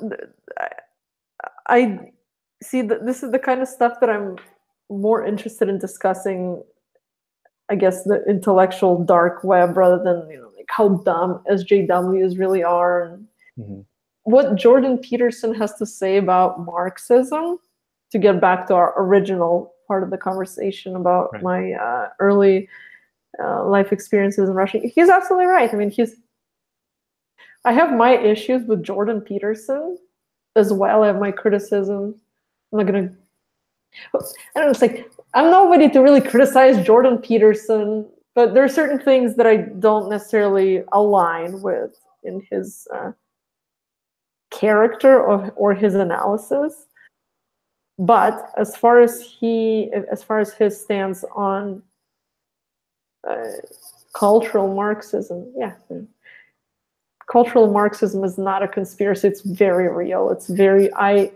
When I was in grad school, I had to take a mandatory course titled Multicultural Counseling.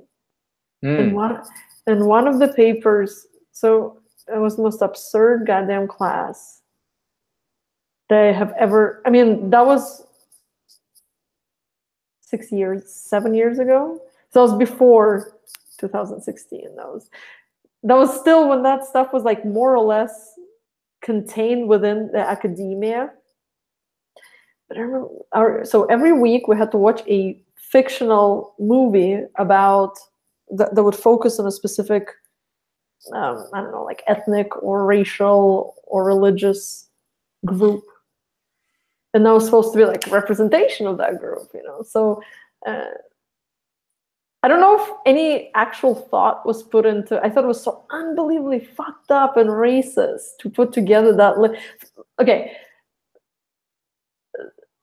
Towelhead was the movie we watched on Arab Americans,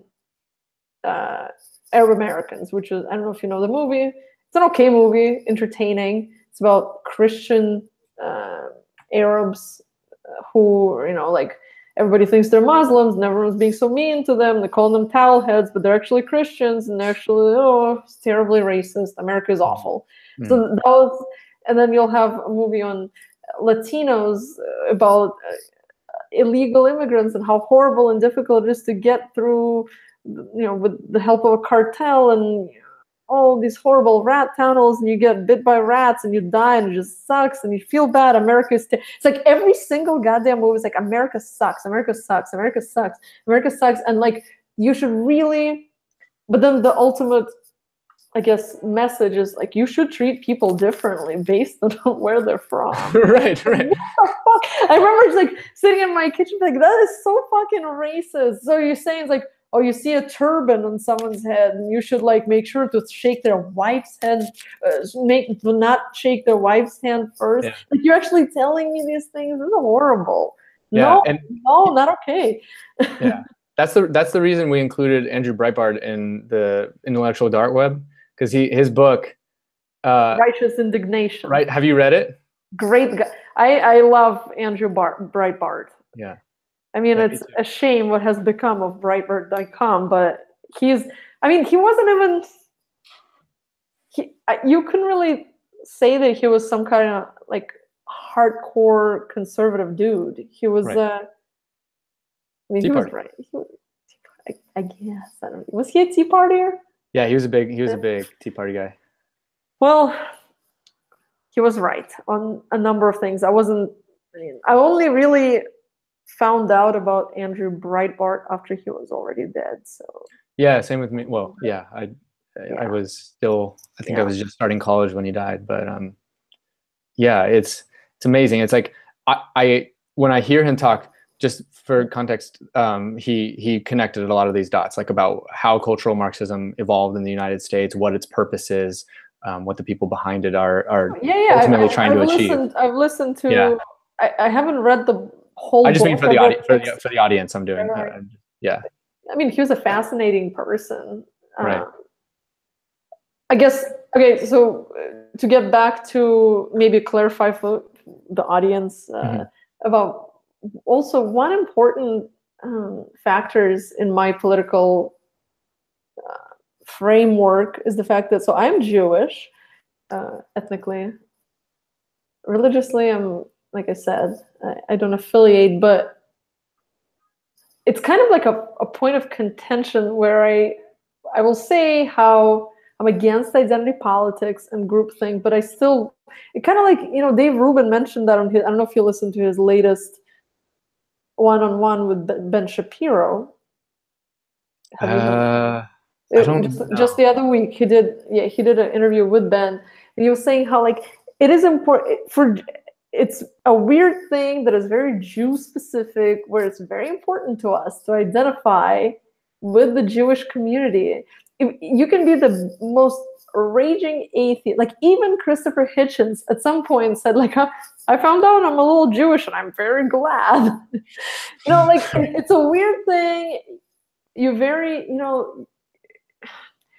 probably has something to do with everybody wanting to kill you for thousands of years, but you don't want to play that card. Like it goes almost against your overall philosophy, but then it's a part of who you are.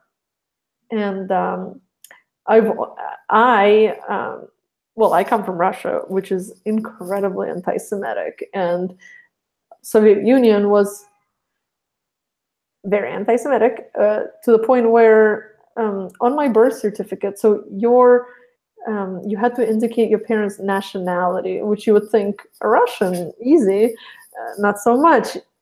They would consider my mother, because she was Jewish, that's her nationality, even though she was born and raised in Russia, and her parents were born and raised in Russia, and her grandparents. They put on her passport, it said Jewish under nationality. And on my birth certificate, it says father Russian, mother Jewish under nationality. And people were ostracized based on their last name. So if you were like a Goldstein or Goodman or any kind of other stereotypical Jewish name, people changed their names to kind of avoid the discrimination. So, I mean, anti-Semitism was and still is rampant.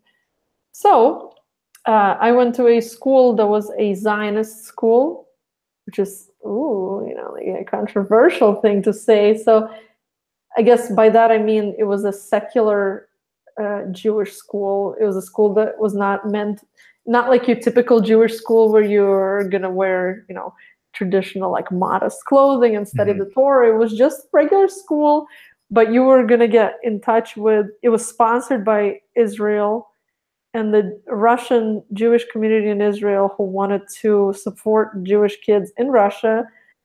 So we learned, it was a great school actually, because we learned, programming and English language and history of Israel and Hebrew were the two courses that were mandatory for everybody. Even if you were not, like, you didn't have to be Jewish to go to that school, but you had to learn those things if you were going to go to that school. Right. It was kind of like, it was like a semi-private, it was like a charter school, I guess. Okay. Makes sense. So, and I, obviously that's a huge part of my identity. And I've always been a huge supporter of Israel, and I've been to Israel a million times, and my brother lives there with his family, and most of my closest Russian friends now live there as well. So I'm acutely aware of all the challenges that people there face in the history of the country. and I always felt that horrible dissonance with the left animosity towards Israel, where, you know, I'd hang out with my friends and would be like totally in line on smoking pot and feminism and gay marriage, and then they'd be like, yeah, but Israel's like the worst, right? And I was like, no. And I remember just having these really, and it was getting really frustrating to see how nobody on what I perceived to be my side in my early 20s, because I was always kind of under the impression, you know, people would like to say Israel is a bipartisan issue. It's not, you know, everybody supports it. Bill Clinton was a huge supporter. Yeah. Debatable, but I think that, especially under the Obama administration, that was kind of like a breaking point for me, where I said, Obama really fucked up on Israel. Like, it was disappointing, and all you have to do is listen to Ben Shapiro's list of the things that he has done to humiliate, to betray, and to let down not just Netanyahu, but just, it's your ally. It's a country that is your ally in a very turbulent region. And I don't think that his behavior was just really, at best, ill thought out. Like, to give him a benefit of the doubt, maybe he, you know, was ill thought out. Maybe he was too soft. Maybe he was too like naive when it came to that region. I still don't want to say that I think Obama was a bad person or he was an evil dude or anything like that. I think that he was doing what he thought was best. But especially his last few months in the administration really made me rethink my stance on the Democratic Party, and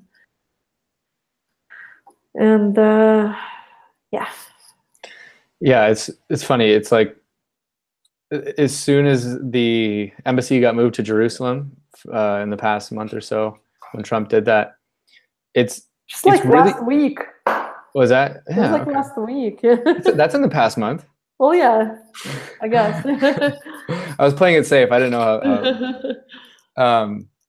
But in the same way that a Catholic thinks that the Eucharist is the body of Jesus, and there's like all these little points of like belief or points of passion for people, like anti-Israel is one of them for leftists. Like you said, like all your friends, you aligned with everything except for Israel. It's like, as soon as that happened, friends I have on Facebook, you know, people I follow on Twitter, all of a sudden everyone's an expert on Middle Eastern politics and everyone understands and really the Gaza Strip. And like, I to be honest, I am interested in it. I want to learn more.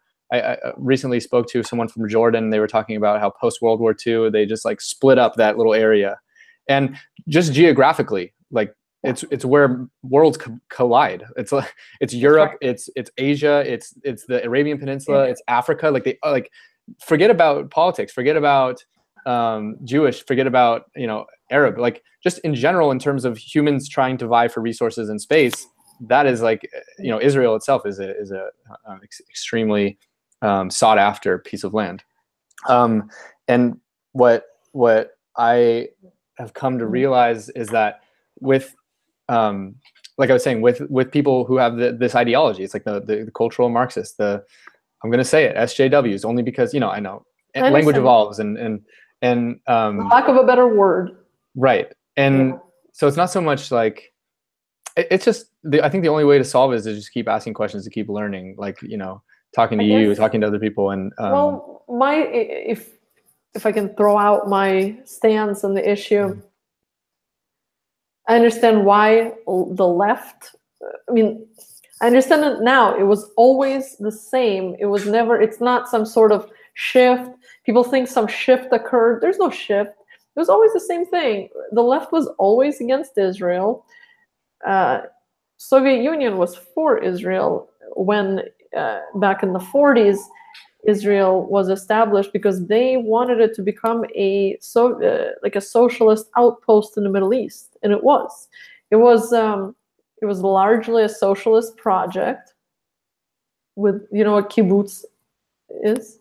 Like a community or something like that? Kind of, yeah. It's like a commune, basically a farmland where everybody, you have like communal teachers and everybody raises their It's like, my land is your land. They still have that, by the way. Israel is probably the only example of semi-functional socialism in history. Like it kind of works within the confines of a tiny country in a tiny neighborhood. Yeah, and I've heard also like Catalonia, there's something out there, but yeah, like right. Well, I can't. Yeah, but I've been to kibbutz. It's cool if you're into that kind of thing. If you want to work and live off the land, you can. That's what I love. That though, you can do it if you want to. You just don't have to force the whole world to do it that way. You can. So once again, you're an anarchist. Once again, we've found out that you're a Molyneux. No, you're a Molyneux anarchist. Because I forgot that Stefan Molyneux came up with the concept of anarcho-capitalism. But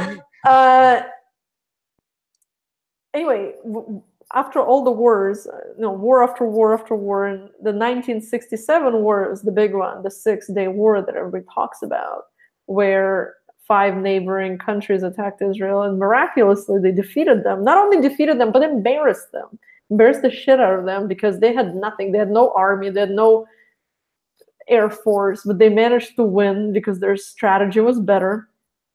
And that's how they acquired all that territory. That's what the world now calls occupied Palestinian territory, which the occupied Palestinian territory in the West Bank came from Jordan, and the occupied Palestinian territory in the Gaza Strip came from Egypt. So both of those pieces, it was Egypt and Jordan.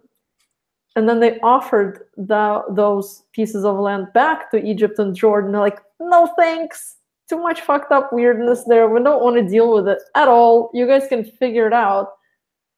And they haven't figured it out, because those countries, like 90% of, so many Palestinian people live in Jordan. I don't know if your friend mentioned that, or whoever, the person you talk to. Yeah. But a large number of Jordanians are Palestinian Jordanians, because there's no Palestine. It was called, I guess, the claim for the Palestinian nation is that under the British mandate, it was called the Land of Palestine, but it was never like a Palestinian nation. They just took what used to be the Kingdom of Israel, and then it was the Ottoman Empire, and then it was the British mandate, Palestine. Mm-hmm. So to me, it's amazing to me that the people are morally confused on the issue, but they are. And a lot of it is that they see the Palestinians as an oppressed minority, because everything is seen as, through this lens of David and Goliath. And if you happen to be more successful, if you happen to have done better for yourself in life, you're the villain. If you're rich, you're the villain. If you're more successful, you're the villain. If you have a better apartment, you're the villain. You're a horrible person. The path to virtue is through poverty and victimhood and misery. And I don't think that there's any virtue, or it's a slave morality. It really is. There is no virtue in misery and poverty. And it's a very unfortunate worldview.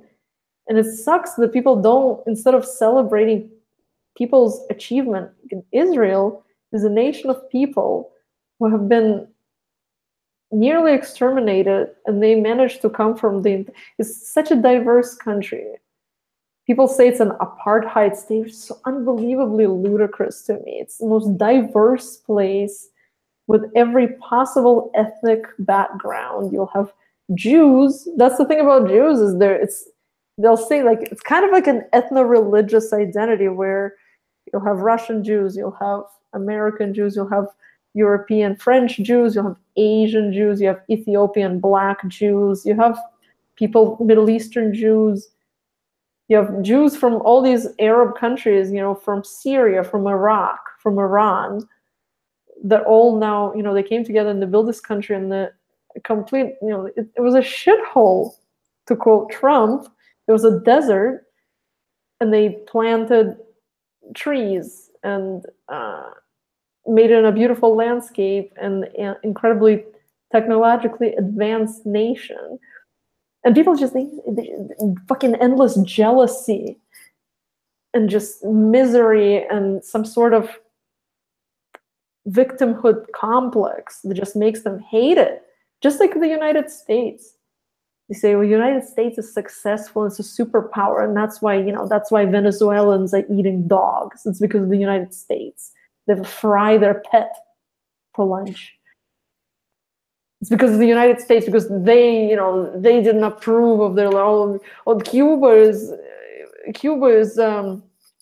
impoverished. It's also because of the United States. Soviet Union failed because of the United States.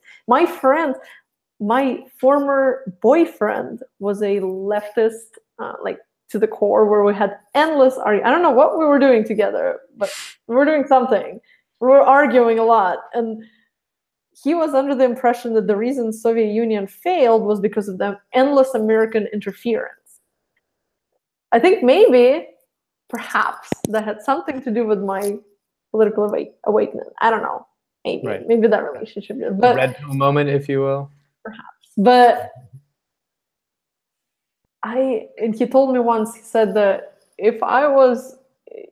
said something along the lines of, I'm a pacifist and I would never kill another person even to defend my family, but if I lived in Russia, I would have fought for the Red Army. What? Wow. It's an indictment on me as a person, but that is a direct quote. Well, it depends. How long was the relationship? I'd rather not say. It was longer than a month. It was longer than that conversation. So, yeah. I thought, because I never knew if he was just fucking with me or if he was actually being serious. That's the thing. So, well, it's funny. I mean, you talk about more confusion and what, like, and I think that's indicative of it. And what, personally with my intellectual journey, emotional journey, what's helped me like laser in on like what, how I operate in the world, because like, our beliefs about ethics and our beliefs about what's right and wrong are not, they're not inconsequential in any way. It's like we make huge life decisions based on how we structure our values. And, something like your ex-boyfriend, where he's just completely morally confused. And right. So, yeah. And so what I've found is that, learning about philosophy, it's like you can get caught up in the current events and you can get caught up in the hellstorm of 24/7 news cycle, and you'll be confused till the day you die. Whereas if you study like the ideas behind everything, the ideas behind why people want power, why some people are more libertarian, why someone identifies in any way, I've found myself arriving at these ideas of anarchy, these ideas of, So would you consider yourself an anarchist, like all the way to the core? Or? So here's what I think. The arguments for anarchy are extremely hard to rebut. They're extremely difficult, right? To basically what you're saying is I believe violence is wrong. I don't think it should be used, and I think we should structure the world around that. I think it should just be the free market that guides things. Now, what the reason I wanted to bring this up is because it's, for instance, with Molyneux's arguments for anarchy, the word comes with heavy connotations, like other words we've talked about before. Like, you picture just complete chaos when you hear the word anarchy. But the idea is that, like, when Molyneux argues for it, he's arguing for the philosophy behind it. He's not saying that in his lifetime or our lifetime or our kids' lifetime, we're going to see a world of anarcho-capitalism. It's like, like state power is just too hard. Like people cheer for their teams way too hard. And so it's the philosophy behind the free market that is ultimately, like, if you are consistent with your values, it leads you to that idea. I totally agree. Can I just interject super quick with a crazy idea? I'm just going to put something out there that's outlandish and but that's what I believe is. We live in a technological age, and inevitably we will get to the point where human beings are genetically modified. Like there will be designer babies, there will be people, there will be a long ethical back and forth about it, but we will get to the point where people will eliminate genes that we perceive as inferior. There will be like basically genetic eugenics in utero.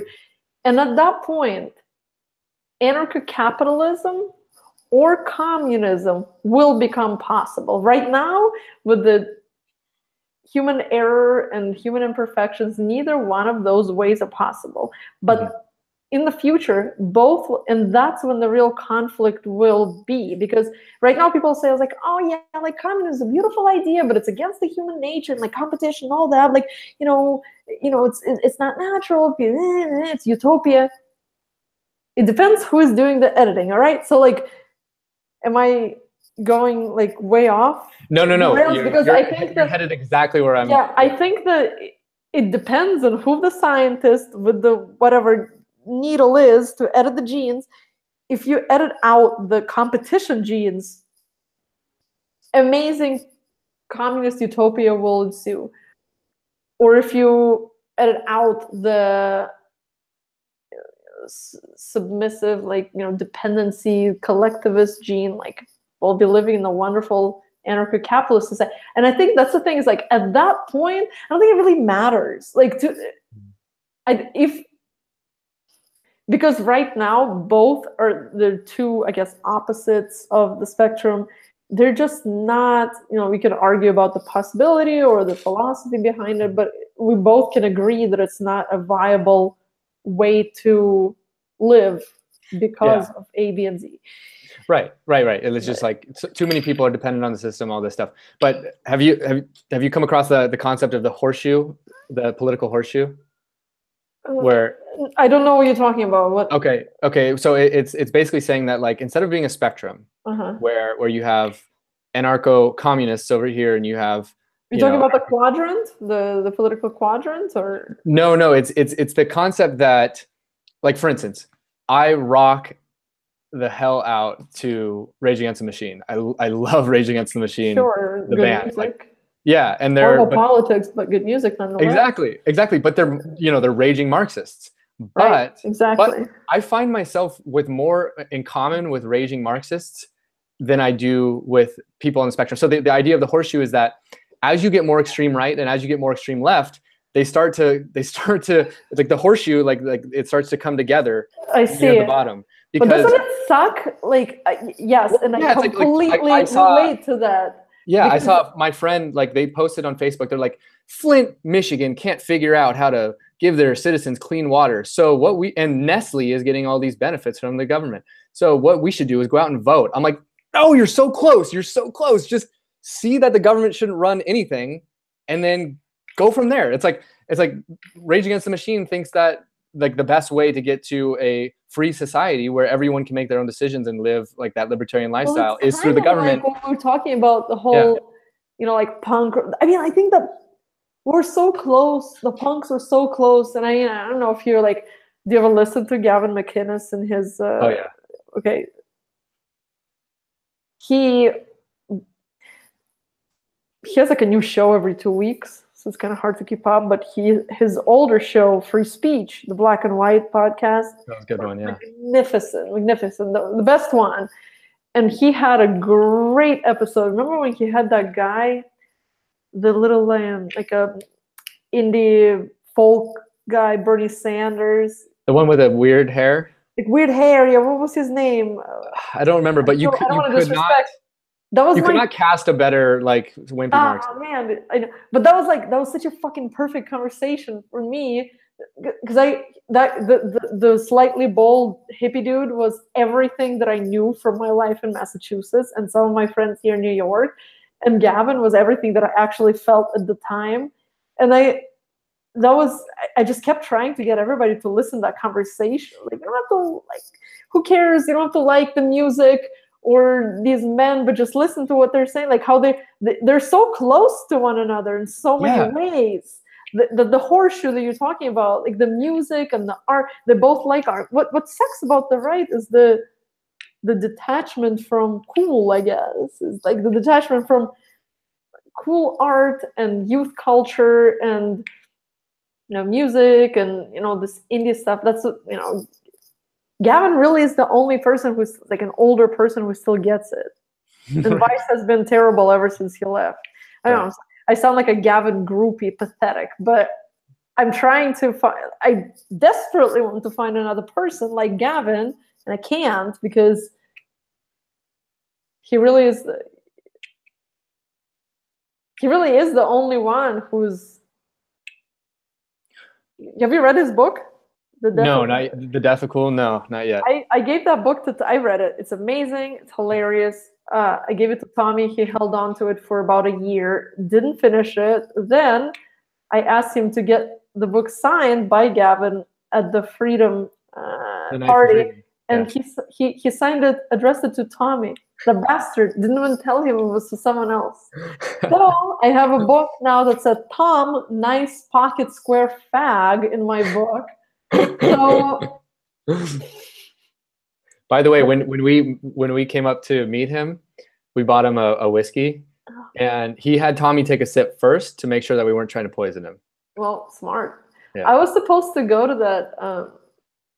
that party, but I had a really tiny baby at that point. I couldn't make it, so right. But I would have loved to have gone. Yeah. Well, do you feel like? And then I listened to your podcast with Anna Kate, the girl that you met there, and I mean, I guess we kind of have something in common with her.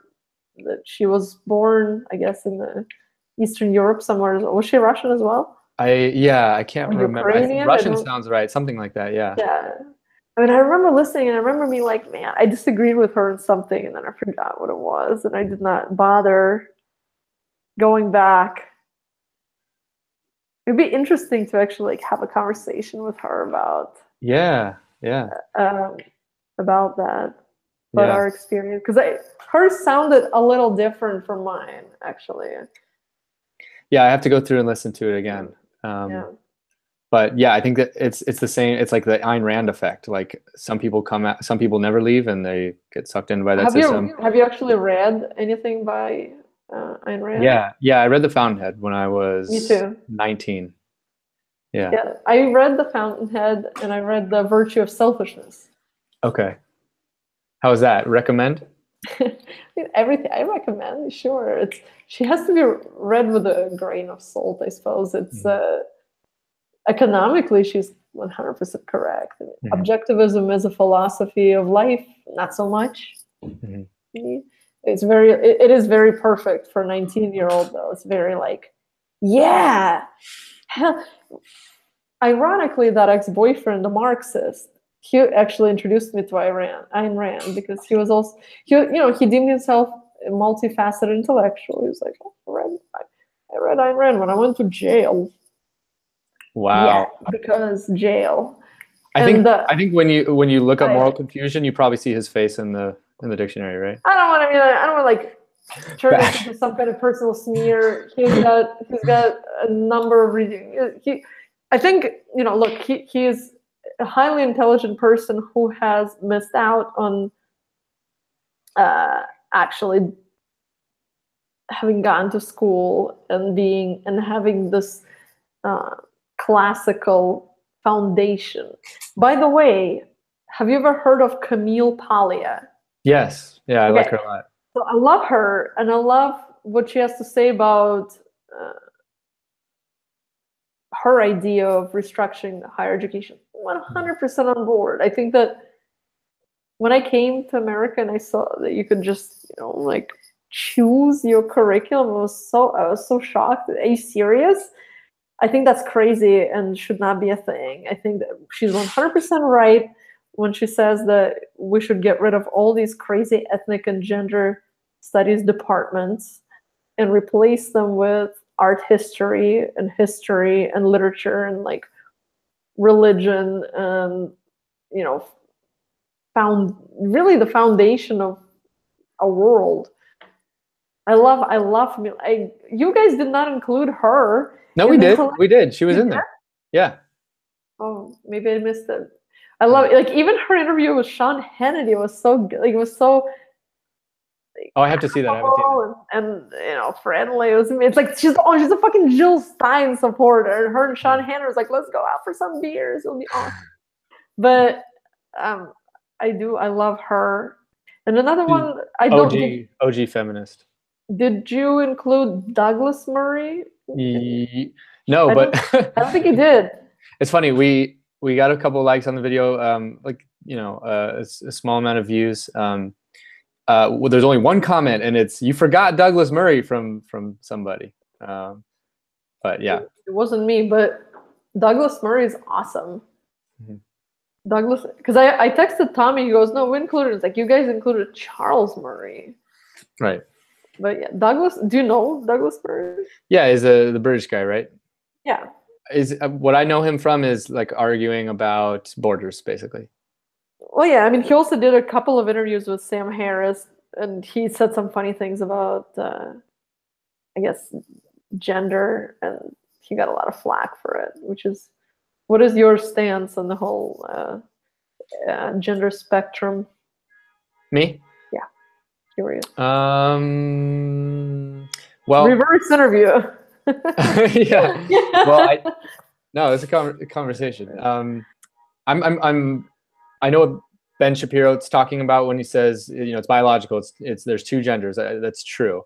Otherwise, the spectrum wouldn't be male and female. I think that being transgender person is a life that not a lot of people would want to choose because of how tough it is.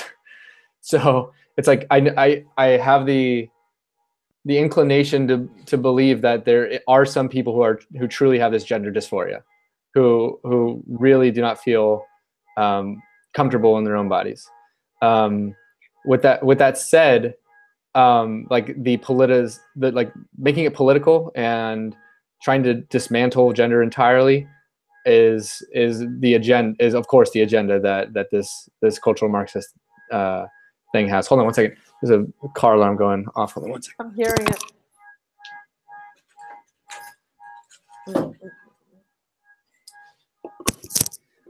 So I think ultimately I think there is some, I've read a few articles from some scientists that talk about how brains form when children are in the womb, and how certain expressions of certain genes and the way that people identify. I'm sorry. Do you mind? I'm so sorry. Yeah. Go ahead. Break time, intermission. While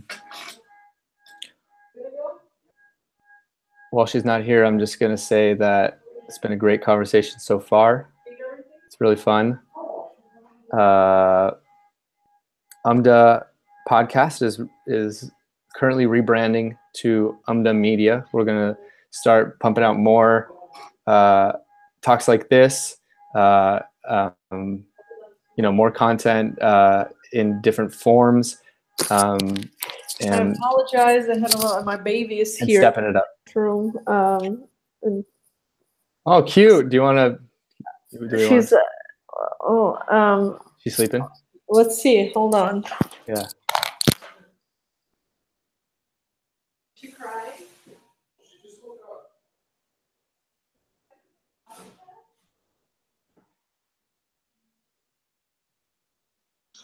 So anyways, ramping it up. We're going to be producing a lot more videos, a lot more content, and excited to see where it goes. Oh! This is Amelia. Hey, Amelia. She's very curious. Hey. Wow, what a cutie. Oh my God. Wow. Hey. She just napping? She was napping. Now she's gonna go home. Does she identify as a male or a female? She is a female, even though she is wearing a blue stripy shirt. We do not fall victim to such benign stereotypes. So she's definitely she's a cisgender woman, cisgendered baby. I do have a friend who's when I was still pregnant, him and his girlfriend came over and she asked me, "Oh, do you know the gender of the baby?" And I said, "She's a girl." And he stopped us. He goes, "But you should have asked, do you know the biological sex of the baby? Gender is something for her to figure out." And I said, "Please leave. Love you." Bye-bye. Bye-bye. I know. Well, here's the thing. I also have known many actually people from, especially being from Western Massachusetts. That's the thing. It's like when I lived in Western Mass,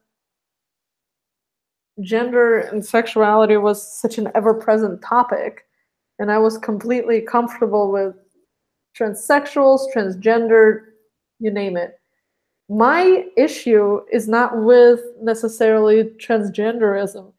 My issue is with all this bullshit in between that we're dealing with now, like all these non-binary. Okay, I gotta put her down. Hold on 1 second. Okay. Bye, Amelia.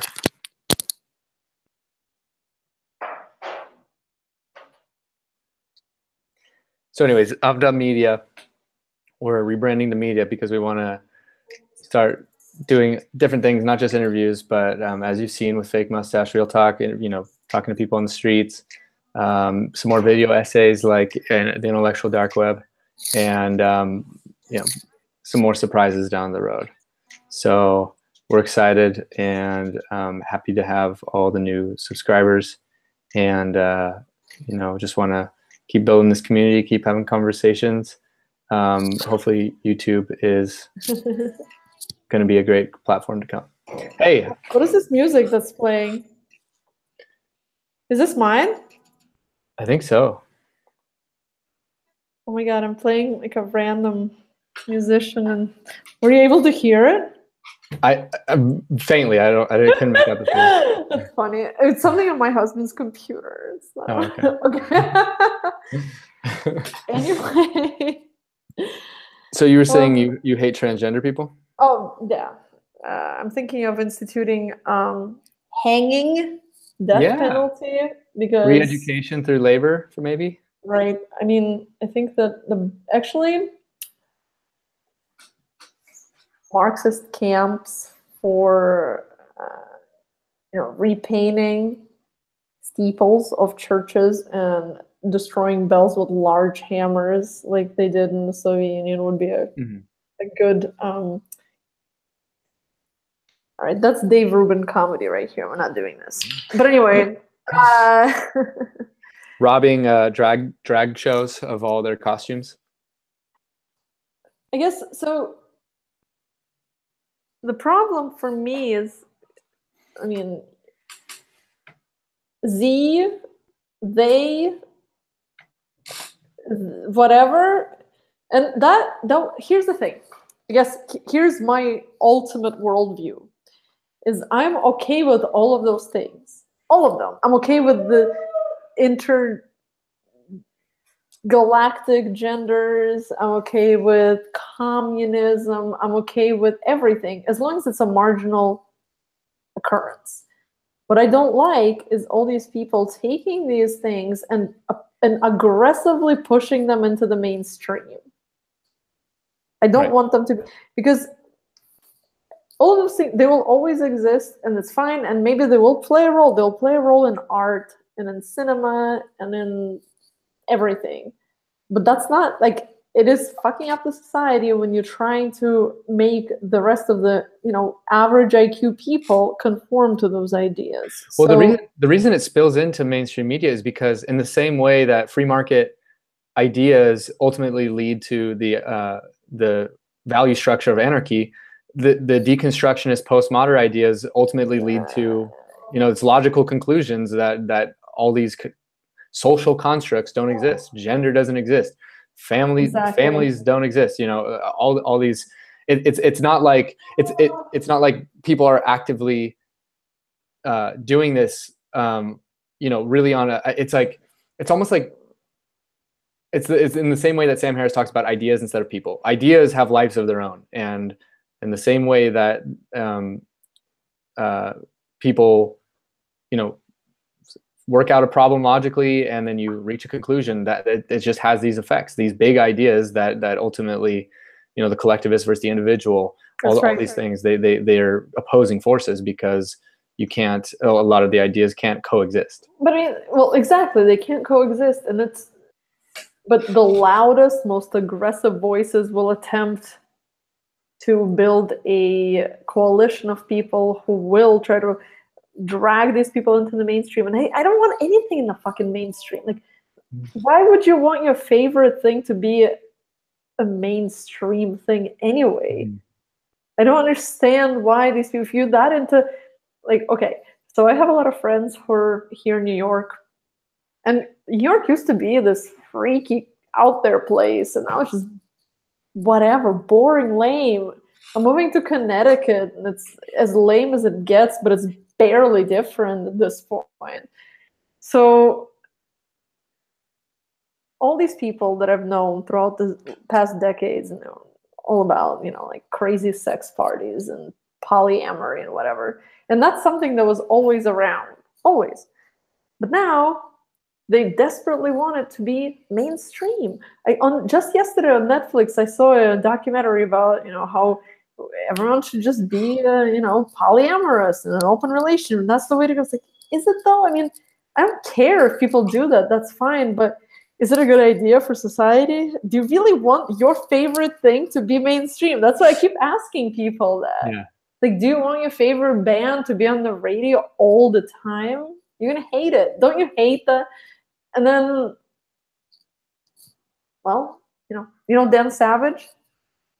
Yes. I haven't started listening to him yet, but I know about him. Well, actually, I've been listening to him for years, and he has a column. I used to. Where do you live, by the way? San Diego. Okay. I don't think you guys get that, but here in New York, we have a free newspaper called Village Voice, and it's an interesting newspaper. It's free, and it covers a variety of cultural events in New York and around here. And he's from Seattle, but his column, I think it's called Savage Love, like a sex advice column.